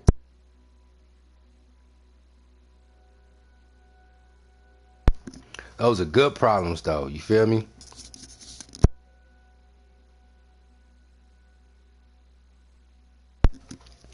But yeah, like I said, first, I will holler at the sister and be like, yo, why are you? I see you eyeballing me. You know I'm fucking with your sister. What's the deal with that?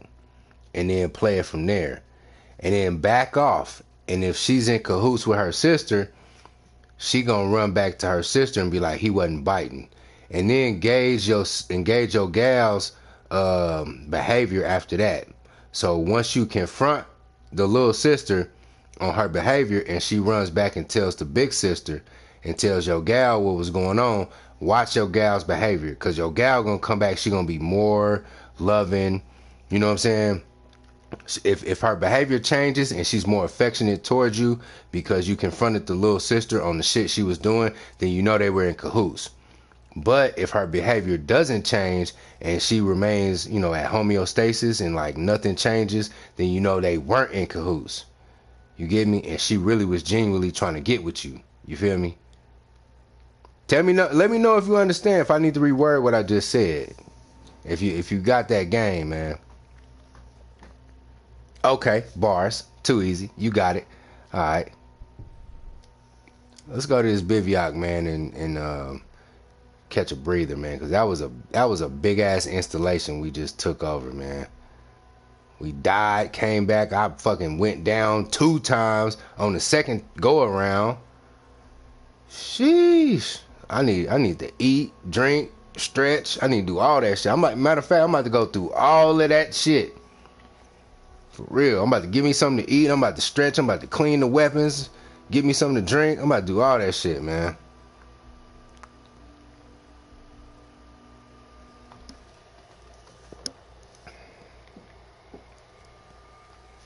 Oh, it's nighttime. I can't let the good night.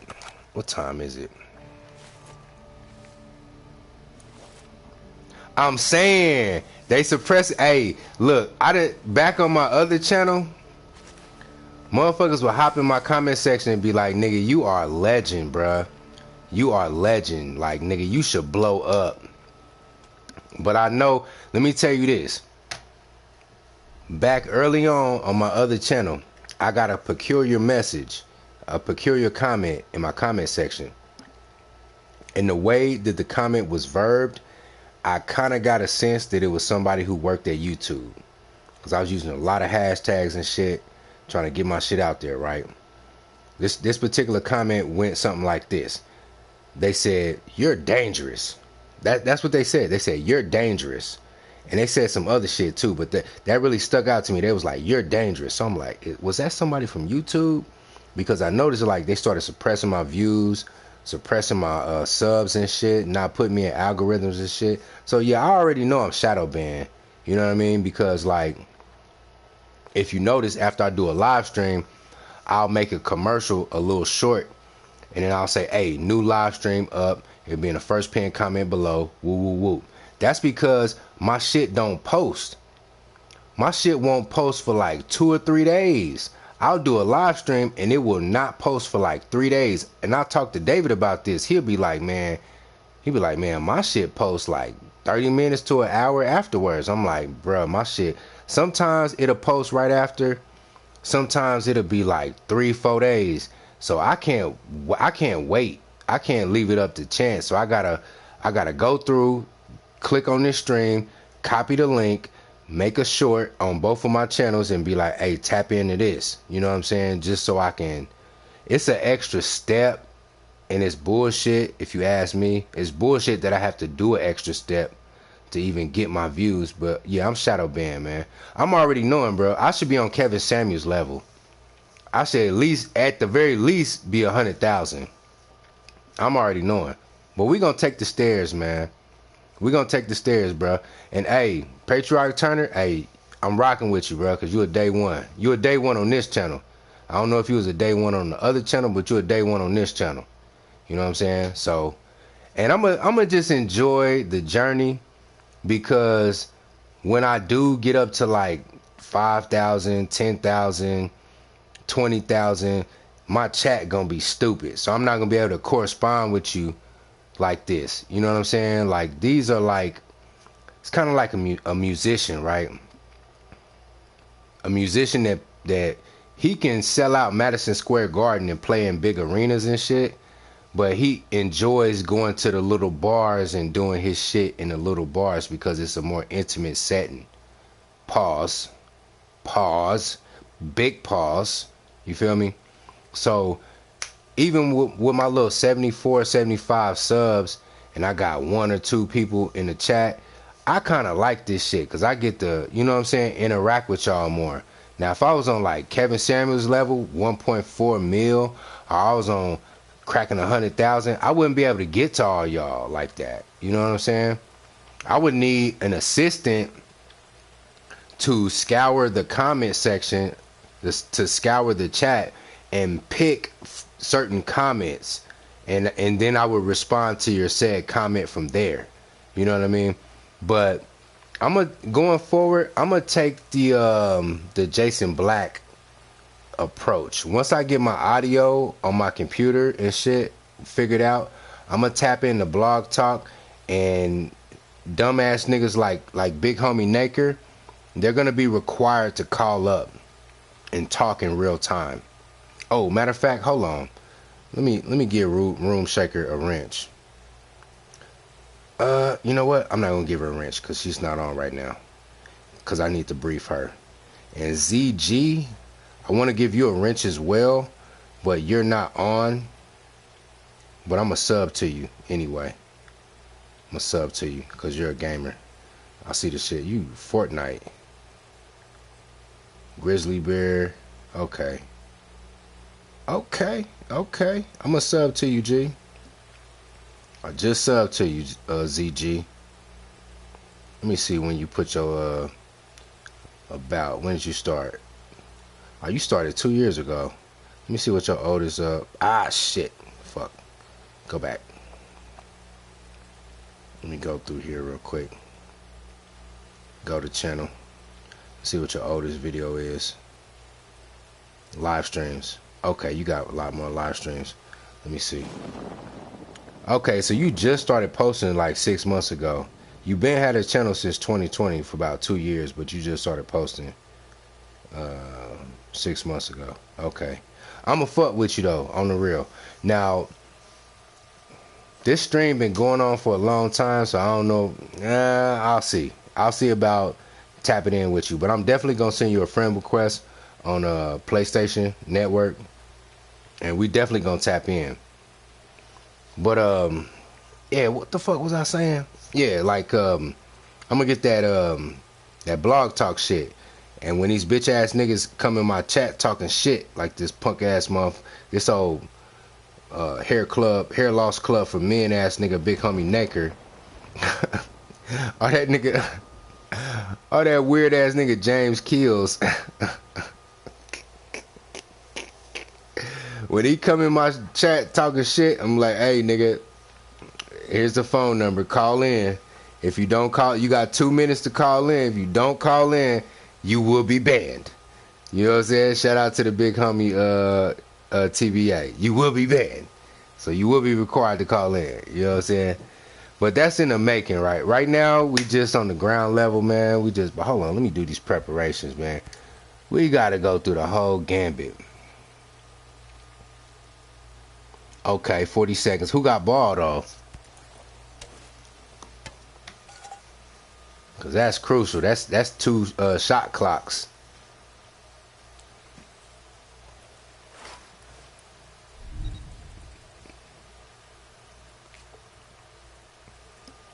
Okay, Miami got ball. They going to start fouling. They going to get them in the penalty. Give me something to eat. Let me do this tech review, man. Let me check on my equipment.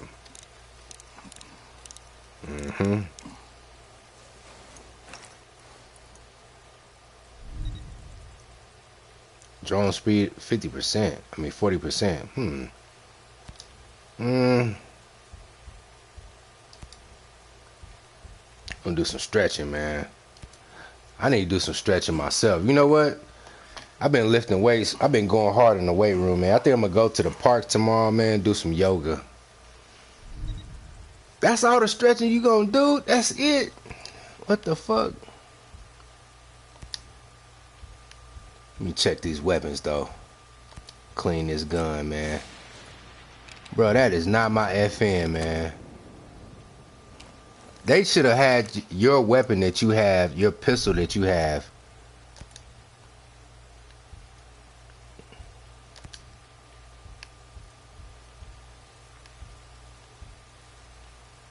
No. Look, I'm gonna tell you this. I took creatine 2 times in my life. Back in high school, and then like 10 years later when I was 26, 27. And my homeboy, he went to a little school because he was going to be like a personal trainer and shit, right? And he said creatine is good. It'll give you gains, right? It'll give you strength and it'll give you gains, but it's water based. So it'll just put a lot of water weight on you and it'll just inflate your muscles with water. But the thing is, when you stop taking it, all the gains that it gave you, when you get the creatine out your system, the gains are gonna leave, man. The gains, and I know this to be true because the first time I took it in high school, I didn't know anything about it. And I got stupid strong. I'm talking about, nigga, this is back in 2003. I was looking like 50 Cent. My senior year of high school, I was looking like 50 Cent, bruh. Get rich or die trying, like, on the real. Not even exaggerating. Like, I got so many bitches right after high school just off my build. I go to the mall with just a tank top on. I ain't had no tattoos or nothing at the time. I go to the mall with just a tank top on. Psh, nigga, I'm knocking them dead, bruh. For real. But fast forward when I was 26, 27, and I was working at this nursing home, and I started taking creatine and weight gainer. And I mean, I was putting up numbers in the weight room. I got up to like 225 pounds taking weight gainer and creatine. I was doing rotating shoulder presses with dumbbells. I was doing rotating shoulder presses 70, 75 pounds, and I'm repping these motherfuckers 10 times. I swear to God, look up rotating shoulder presses dumbbells, and you'll see what I mean, and try that shit. I can't even do 50 pounds hardly now doing the rotating shoulder presses with the dumbbells.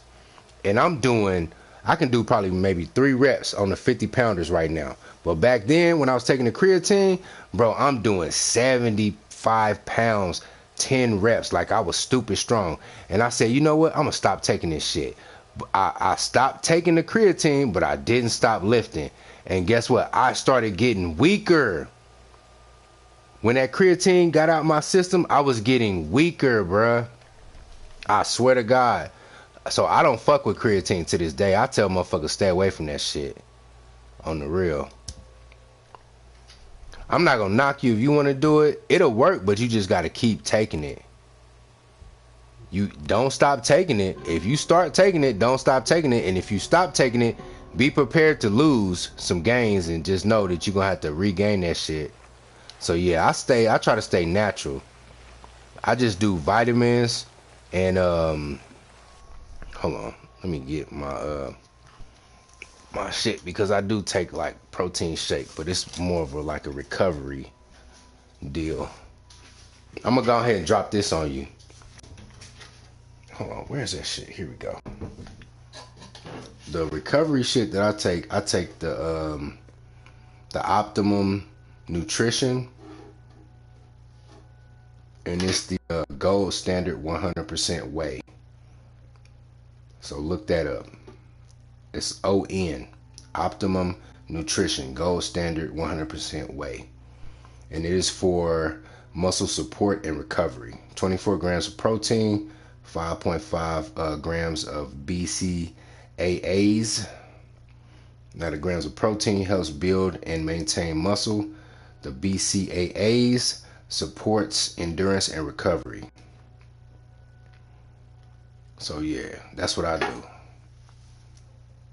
That's what I do. I take that shit and I take it. Like I'll make my protein shake before I work out. I'll shake it up because you're supposed to shake it for like 30 seconds. But sometimes even if you shake it for 30 seconds, there'll be some clumps in there, and I don't like drinking protein shakes with clumps in it. So I'll shake it up for 30 seconds and then just sit it in the refrigerator and let all the protein powder dissolve within the water, and go hit my weights and then come back, boom, down it. And shit, if I got any room in my stomach, I'll go eat a light breakfast because I like to lift in the morning. You know what I'm saying? Like I wake up at 3:30 a.m. in the gym here in the battalion. In the quads, they open at 4. So I wake up at 3:30, throw on some shit real quick, make my protein shake real quick, walk, probably 100 yards to the gym, work out for like an hour because I'm doing isolation. And I said this early on, I'm doing isolation. So I'm working on I'm targeting one muscle. One muscle. So I don't have to be in there for like 2 or 3 hours. I can get in the gym and do 2, 3, even 4 hours. I can do that. You know what I'm saying? But I learned with this isolation shit, I don't have to be in there that much. And also, Patriot, let me give you another tip. I keep a wristwatch on, right? This is how you don't get caught up in the bullshit. I rest for 60 seconds between each set. No more than a minute, maybe 2 minutes, depending on my weight that I'm putting up. But I like to keep it a firm 60 seconds, because if I rest too long, then I'll get cold. So as soon as I'm done and I rack the weight and I'll grab another dumbbell and dumbbells and I'll stage them, boom, I'll hit the watch. 60 seconds. The time starts. As soon as 60 seconds is up, do my next set. Boom, boom, boom. So that way, motherfuckers will be in the gym the same time as me. And that's something that I learned out of a men's fitness magazine. That time your fucking rest periods in between your sets. So I don't be on my phone like that in between sets. Now I might stage my phone and make a video real quick, and I might rest, and that might equate to me having like a 2, maybe a 3-minute rest. But that's because I'm trying to make content and promote my shit. You know what I'm saying? But for the most part, if I'm not, like, I didn't make a video today. I was on straight work today. It was straight business, square business today. You know what I'm saying? But yeah, I time everything. But yeah, I don't. And I'm gonna hit my email, and I'm gonna tell you the vitamins that I take. I gave you that one just off of, I put that little protein shake out in the public, but I don't want to tell everybody about my vitamins that I take. I don't take steroids. I just take vitamins because I'm reading this Eat Well magazine, and it's talking about certain nutritious things that you can eat or that you can take, and you can find them in vitamins as well, that will help you with your cognitive functions, with your skin, and also it has other variables, other attributes to it. But yeah, creatine, bruh, stop that. Stop taking that, man. Take the stairs, man. Take the hard way. That creatine, you'll get your gains, bruh. I swear to God, you will. But I'm telling you, if you want to maintain them gains, you gotta keep taking that shit. That creatine ain't no good, man. It's good, but for the long run, it ain't no good.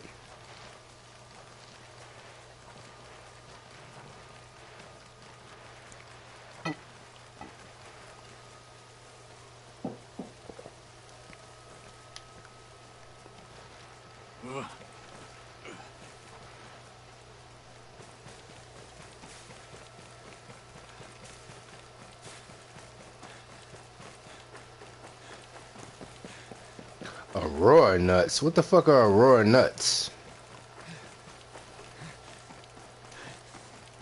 That must be some sort of nut they done made up. You look tired, Ghost Lead. You drinking enough? Nigga, I'm drinking too much. Somebody say I'm drinking too much. Fuck you mean am I drinking enough?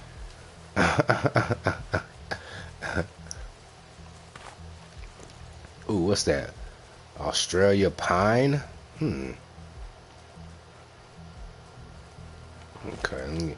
Ooh, they got a caravan, probably with a weapon in it. Let me see where that motherfucker's at. Where it's going. Put the drone up in the air, nigga.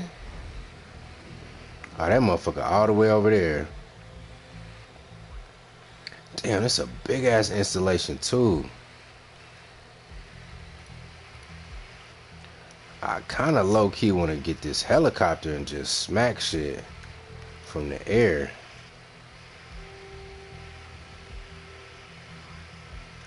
But you know what? Hold on real quick. Give me a quick second. Hold on real quick.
Yeah, I'm looking for cuts, not bulk.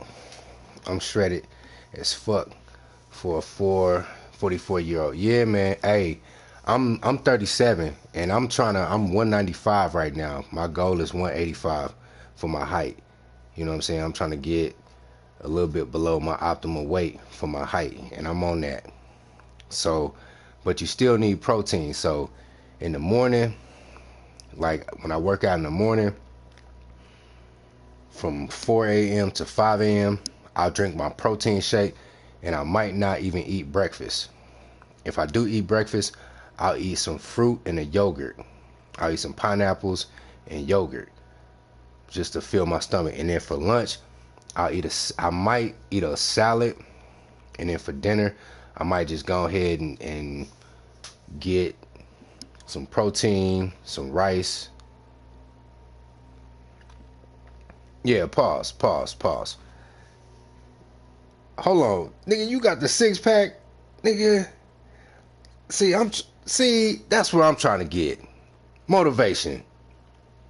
I'm trying to get there, bruh. And I never had a six pack, bruh. I've had like the little semi six pack type of shit. You know what I'm saying? It was like almost there, like a 4-pack, but that's where I'm trying to get. That's where I'm trying to be.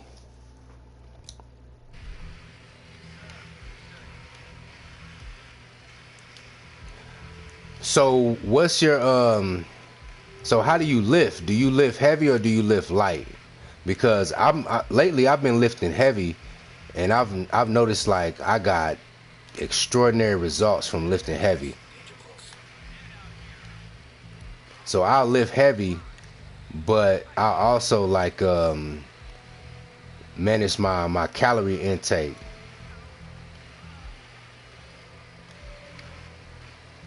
So I'll be in a calorie deficit. Technically, I'll be in a calorie deficit, but a caloric, a caloric deficit, and on top of that, I'll lift heavy. Now, some people can't do that, but I take certain vitamins and whatnot that give me the energy to be in a caloric deficit and lift heavy. Yeah, the six pack is the diet. I agree. That's my issue right there. I'm trying to work on the diet. Okay, we got this comms motherfucker. Yeah, go ahead and kill that motherfucker. Hold on. Get this motherfucker too. All three of y'all, man. Get him. Alright. Cause I don't like dealing with them. Yeah, that's the thing. Yeah, I try to stay away from, like, I don't drink any sodas. Now, I'm in the army, so sometimes I'll cheat and drink a fucking energy drink, which is really bad. You know what I'm saying? But shit, the shit we gotta put up with is crazy. I'm not even gonna lie. But yeah, I try to stay away from the sugar. Is a bad thing. So like white bread will break down and turn into glucose. It'll turn into glucose on you. So yeah, you gotta stay away from that white bread. So I try to get my I try to substitute white bread with like rice. So if you need to get your bread in, you should either eat wheat or rice. I'm working on this shit, man. I'm working on it, man. Hey, wait till I get the blue room. When I get the blue room popping, niggas gonna see me live in action. Like a whole room, a whole studio. 300 crunches. Ah, shit. See, crunches and sit-ups are my arch nemesis. Now, in basic, I used to get up like 30 minutes earlier before we had to meet, before we had to toe the line for the first formation. And I started doing like 50 sit-ups. I'd be at the end of my bunk, put my foot up under the thing, and I do 50 sit-ups. Then the next day I do 51. Then the next day I do 52. And then the next day I do 53. And I think I got up to probably about 80 sit-ups. And then I was trying to go Ranger, so I was trying to meet the sit-up requirement for Ranger.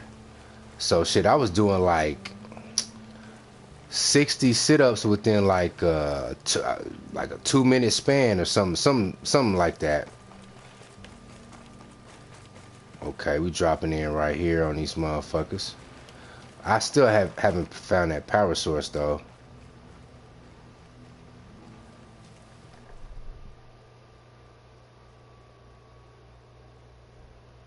So you can do 300 sit-ups in one set, is what you're telling me.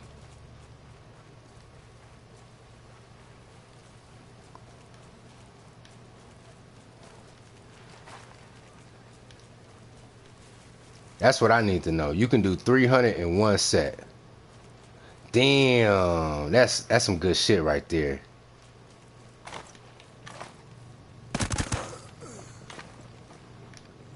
That's where I need to be at. Ooh, got the bag, man. Bag lady, you gon' hurt your back. Carrying all them bags. Contact nothing, nigga. Where is the fucking power, G? Do you time it, or do you kind of like just pace it out at your own pace? Or do you have like a certain time set that you want to get your 300 off on? Because I go by Army standards, so I gotta get a certain amount of sit-ups in. If I want to go Ranger, I need to do a certain amount of sit-ups within a certain amount of time. Heads up, bad guy over there.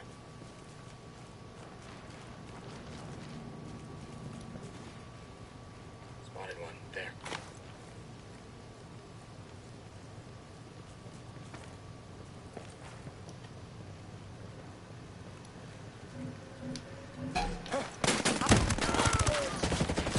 Shit, that goddamn gunner. That goddamn turret, bruh. Drone's airborne. Ah, fuck. I done set the turret off.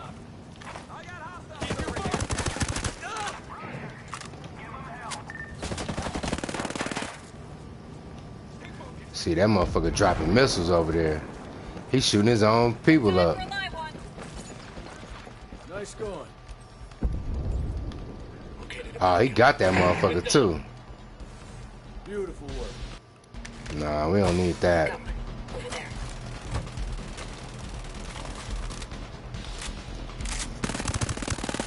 I got you, baby. Don't even trip. Hostile in sight. There. I'll get you a better view in a second, Matt. Transmitting. Damn, nigga shooting at me. Grenade fire. That'll do some damage. All right, you got him. Shoot that drone out the sky. God damn, who the fuck is that shooting at me? Out now. Hold up. Sniper rifle time. Come on now, come from behind, motherfucker. Hostile hit. Ah, shit. Ah, he's dropping bombs on me too. At least he's trying to. How many? I got 6 bullets left in this motherfucker. 6 bullets in the clip, and you own me too. Get the fuck up out of there. I'm about to flank these motherfuckers. No, I want a piece. I want the whole thing, bruh.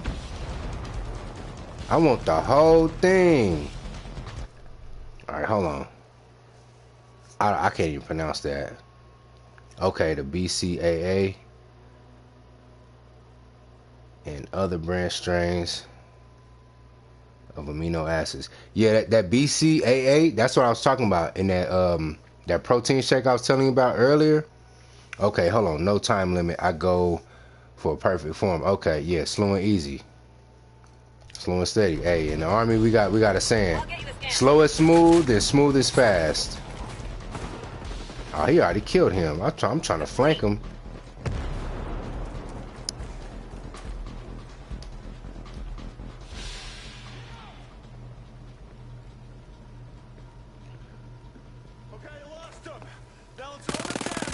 Nope. No, you don't. Ran out of bullet. No, nigga, I got you. I got you.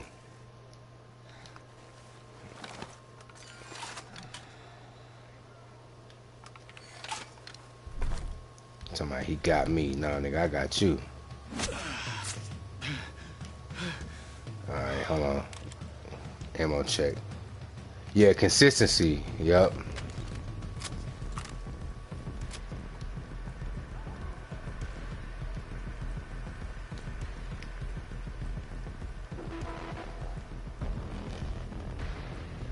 I'm gonna get on it, but I try to incorporate ab workout in other forms, because instead of just like doing sit-ups, I try to do something different to work my abs.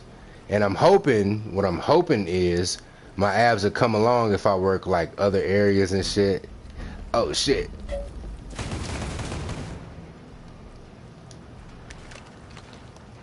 Well, maybe that's just me wishfully thinking.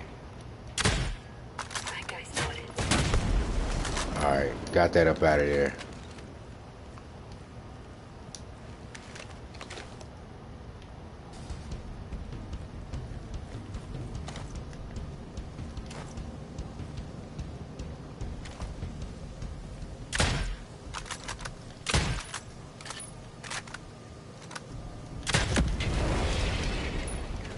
Alright, now let's see how many we got left.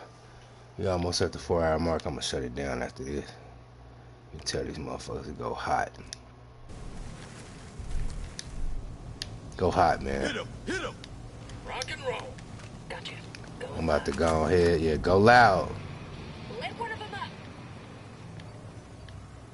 Combat drones flying. Damn, it's all the way up there. Alright. Popped one. That's my girl, boy. Fury be talking that shit too. This calls for a live one. Hope this works. Yeah, we got to.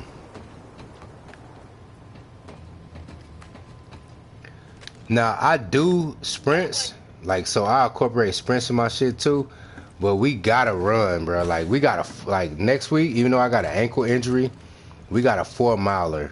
Like, so we got quarterly 4-miler runs that we gotta do with up under 36 minutes. And I've never failed a 4-miler. I always run my 4-miler in like 32 minutes and shit. And if you fail it, you gotta run it again the next week, and run it again the next week, and they just keep on drilling you with that 4-miler until you do it, until you get it. You know what I'm saying?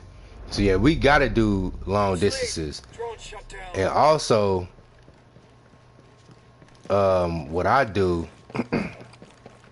if I was healthy enough to run, I would lift 1 week, and then the next week I'll run. And how I do my running, I'll power walk the first mile, and then after that I'll run a lap, walk a lap, run a lap, walk a lap, run a lap, walk a lap, until I get to 8 miles. So I'll put my Nike mile tracker on, and I will wait until I get to 8 miles, which is like, hold on, I think it's like 32 laps around the track. I like to run around the track because I like to fucking keep my shit. 4 times 8 is 32. Yep. So I'll make sure I count my laps. But I do sprints though. So I go to like the track, I'll walk around the bend, and then sprint the straightaway.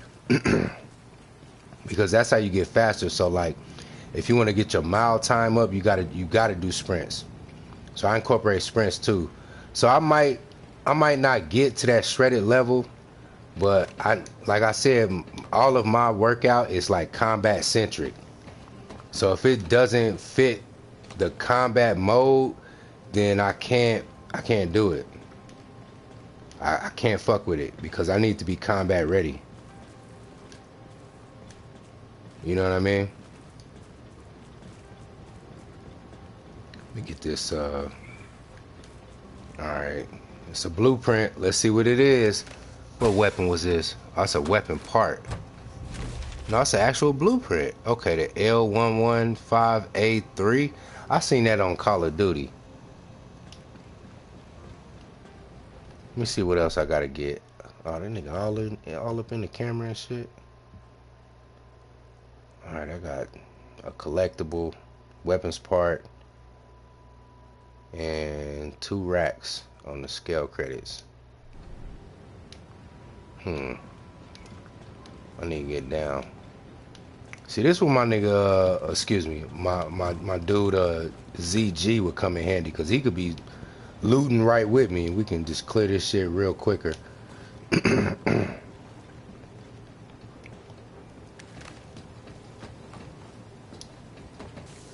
Because, I mean, not, excuse me, not everybody in the Army thinks like me because I try to incorporate CrossFit shit into my regiment too.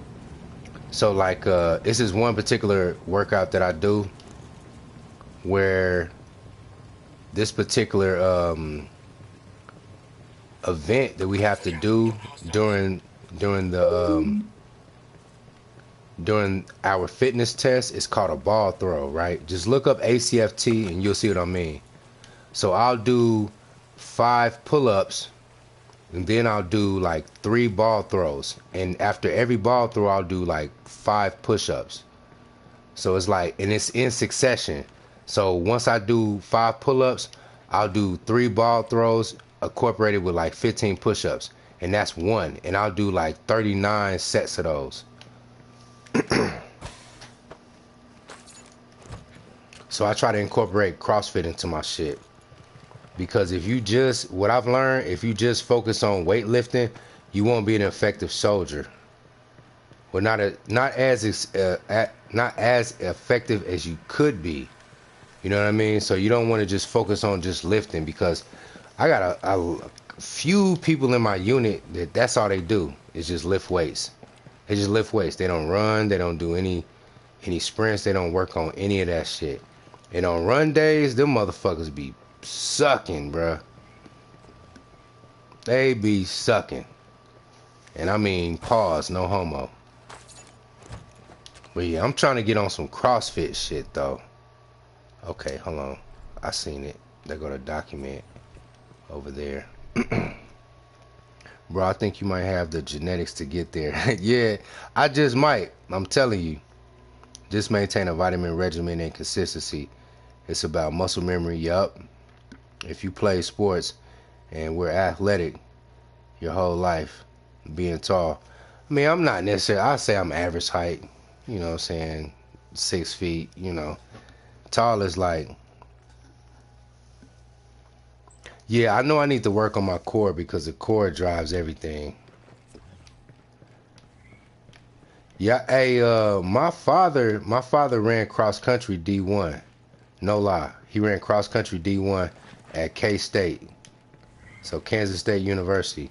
And my older brother played D1 football in the Air Force Academy. And he could have went anywhere. He could have went to the SEC. He could have went, you know, all that shit. But my father talked him into going to the Air Force Academy, you know, to get those military benefits and shit. So he ended up going to the Air Force Academy. So yeah, I got the genetics. I got the fucking sauce to do this shit. I know I do. I just gotta do it. But yeah, like in basic training, Oklahoma State University. Okay, Cowboys. Are they still Big 12? Are they what are they? Are they SEC? Are they Big 12 now? Are they still Big 12?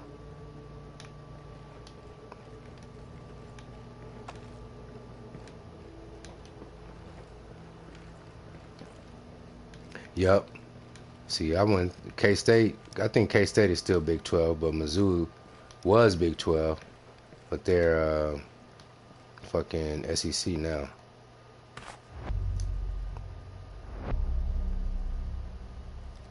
Okay. All right, let me check. I think we cleared everything. We cleared everything, man. I'm about to shut it down. We almost at the 4-hour mark too. Man, we done chop game. My fucking speaker went dead and shit. I need to charge my speaker. You feel me? But hey, shout out to everybody that tapped in with me, man. Big up yourself. Take them tips, man. If you are a MGTOW, in the beginning when I talked about isolating muscle workout, take my tips, bro. And during the latter portion of this live stream, if you made it this far, look at the fucking chat playback and see what me and the brother Patriarch Turner was talking about. And get up on game, man. Utilize this shit. Get your body in order. I say, as far as body, mind, and social is concerned, get the body first. It's the easiest thing to achieve. The easiest thing. And it's the first thing people see when they see you. They don't see your intellect when they see you. They don't see... That's why when niggas talk shit on YouTube, I laugh. Yeah, exactly. Exactly. And I need to get on that tip because I know half the time, half of these motherfuckers can't fuck with me in real time. I already know. I would say 2/3 of them couldn't fuck with me. Not just half. 2/3 of them aren't even contenders. And the other third could barely contend, but they would probably lose. It's probably about maybe 5, 4, or 3% that can actually best me. You know what I mean? There's a small percentage of YouTubers that can best me. And I mean, it's like in the single digits, percentile wise. You know what I'm saying? So yeah, I feel you on that one. I feel you. But yeah, get this motherfucking game for you losers. You losers, because you losers can be winners. So get this shit, man. Soak this shit up, man. Let this shit wash over you. Yeah, we about to shut this shit down, man. Peace.